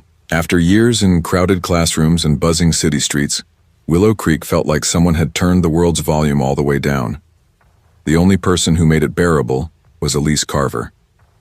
She lived out past the last streetlight in a sprawling century-old house that seemed alive, breathing with its own quiet rhythm. The floors sighed, the stone fireplace swallowed logs whole, and the backyard melted into a dense wall of pines. Elise was everything I wasn't, bold, loud, magnetic. She laughed like she meant it and didn't care who was watching. She became my anchor in a town that felt like quicksand. That summer we were inseparable. She dragged me out of my shell. I kept her from getting arrested. She'd dare me to jump into lakes at midnight or hike trails with only a phone flashlight. I'd be the one asking if maybe we should tell someone first or at least bring bug spray. We balanced each other that way, so when she invited me for a weekend sleepover, I didn't hesitate. My parents, buried under work, were just glad I'd made a friend. We planned movies, games, and a little photography project on her property. Elise swore we'd take shots her art teacher would frame. I doubted it, but I didn't say no. That first night started like all the others. Snacks, laughter, bad jokes echoing through the attic. The space was cluttered with old trunks and photo albums that smelled like mothballs. The narrow windows looked out at the forest where the tree line pressed close enough to touch. Somehow, Elise made it feel more adventurous than eerie. Around 10:30 p.m., she grabbed her flashlight and said, "Let's take a walk." Just a short one. "The trail looks amazing at night." I hesitated. "It's pitch black out there." "Exactly," she said, grinning. "That's the point." I groaned, but followed her anyway. The air was damp, thick with the smell of pine sap and earth. Fireflies floated lazily among the ferns, and our footsteps crunched too loudly. Every instinct in me screamed to turn back, but Elise looked weightless under the beam of her flashlight, her hair catching bits of silver light. She was mid-sentence, pointing at some tree that marked where the trail opened into a meadow. When I heard it, a rustling in the brush, sharp and low, I stopped. "Did you hear that?" Elise smirked. "Probably a raccoon." Then came the growl, deep, guttural, wrong. My flashlight jerked in my hand, slicing through branches. "That's not a raccoon." A branch snapped, close, deliberate. Elise froze. We both turned our lights toward the sound, but the woods just stared back, silent and endless. I started to breathe again when something flickered in the distance, a reflection faint and high off the ground. "Like light bouncing off glass. Did you see that?" I whispered. She shook her head too fast. "No," but her eyes said yes. We didn't talk. We just turned and walked faster and then ran. The footsteps behind us matched ours perfectly, leaves crunching in sync. By the time we reached her porch, my lungs were on fire. We slammed the door and locked it twice. Elise tried to laugh, but it came out brittle. "Okay, that was creepy. But it's fine, seriously. Probably nothing." "Yeah," I said, my hands still trembling. "Nothing." We retreated to the attic again, pretending movies and popcorn could erase what happened. The flickering light of the TV painted the boxes in warm gold, but I couldn't stop glancing at the windows. The house kept shifting, faint creaks, soft thuds. Around 1:30 a.m., I heard it, a slow, deliberate tapping on the glass, tap, pause, tap, tap. "Elise," I whispered, nudging her arm. She frowned and hit pause. The room fell silent. Then the tapping came again, steady and measured. We turned toward the window. Nothing, just our reflections in the dark pane. Then my camera sitting on the floor flashed. We both jumped as white light filled the room, then faded. The camera was off. Its battery had died hours ago, but it flashed again. Then again, rhythmic, like something was triggering it from outside. My skin prickled. "Someone's out there," I whispered. Elise bit her lip, her usual bravado gone. "It's probably, I don't know, a reflection." Neither of us believed that. The tapping grew louder, the flashes faster. The shadows stretched unnaturally across the walls, elongating like they were reaching for us. The air turned thick, pressing down on my chest. We huddled on the attic floor, too scared to move, listening to the soft groan of wood and, somewhere beyond the glass, the faint sound of breathing. I wanted to call someone, my parents, the police, anyone. But the thought of explaining what was happening froze me. We didn't have proof, just shadows, noises, and a kind of fear that didn't fit into words. "Maybe it's a prank," Elise whispered, though her voice cracked halfway through. But deep down, I knew it wasn't. Something was playing with us, testing us. By 3 a.m., our fragile calm had shattered. The tapping had spread from one window to another, circling the house like slow, deliberate footsteps. Then came a sound that didn't belong to the night outside, the creak of stairs. Inside. "Elise," I hissed, grabbing her arm. We both froze, staring at the attic door. The steps were soft but sure, one at a time, slow, purposeful. My heart pounded so hard it drowned out everything else. I fumbled for my flashlight, my palms slick with sweat. When the sound reached the top, I turned on the light and aimed. For a fraction of a second, the beam caught movement, a tall figure, pale and thin, wrapped in a torn jacket. It turned almost lazily before slipping back into the dark stairwell. Elise gasped, slapping her hand over her mouth. "Did you—" "I saw it," I whispered, my voice shaking. We didn't wait. We bolted down the stairs, tripping and crashing into walls, screaming before we even reached her parents' door. They woke in confusion, but one look at us, the terror on our faces, and her dad grabbed a bat. He searched the whole house, room by room, then the yard, his flashlight beam cutting through the mist that hugged the grass. Nothing. No footprints, no broken locks, no sign of an intruder. Her parents tried to soothe us, their voices too calm, too reasonable. It was the house settling. The woods can play tricks on the mind, her mom said softly, but I knew what I'd seen. Elise did too. Neither of us slept. When morning came, sunlight made everything feel smaller, almost normal. Over breakfast, her mom joked about horror movies and teenage imaginations. Elise and I just exchanged a look, quiet, heavy. We didn't need to say it. We both knew. After they left for errands, we pulled out my camera. The first few photos were nothing. Blurry corners of the attic, our faces mid-laugh. Then I froze. The next frame showed a shape in the background, just barely visible. Tall, gray, blurred at the edges. Elise scrolled through, breath trembling. In each photo it was closer. First near the window, then behind the boxes, then one, the last image, hit like ice water. The figure was inside the attic, standing right over us as we sat huddled on the floor. I dropped the camera. My stomach turned. How is that possible? Elise whispered. Her hands were shaking. We didn't see anyone come in. We begged her parents to call the police. They agreed, if only to calm us down. An officer came by, polite but unconvinced. He took a report, promised to keep an eye out, then left. That afternoon, her dad went over the house again. Every window, every door, every crawl space. Everything was locked tight. Too tight. Still, the image of that figure wouldn't leave me. That night, I refused to go back into the attic. We camped on the living room couch, every light blazing. But even then, every pop of the house made me flinch. Every car passing outside felt like it slowed just a little too long. I counted the hours until morning. Weeks passed. Life in Willow Creek returned to its quiet rhythm, but something had shifted. Elise and I never mentioned the figure again. We never went into the woods after dark, but silence doesn't erase memory. It just buries it deeper. One afternoon, while helping her mom sort through old boxes in the attic, I found a stack of yellowed newspapers. I flipped through them absent-mindedly until one headline stopped me cold. Local man still missing, last seen near Willow Creek property. The article was old, decades at least. The photo was faded but clear enough. A tall man in a ragged jacket, pale eyes staring straight at the camera. My hands went numb. It was him. I shoved the paper back into the box, heart hammering. Elise looked at me but didn't ask. She didn't have to. After that, she started keeping her windows locked. I stopped walking home after dark. Even now, the woods around Willow Creek still whisper when the wind changes. And sometimes when I pass her house, I see light flicker in the attic window, just once, like the flash of a dying camera. That night taught me something I'll never forget. Safety is fragile. Instincts are everything, and the smallest voice inside, the one that whispers when something feels wrong, is the only one that's ever trying to save you.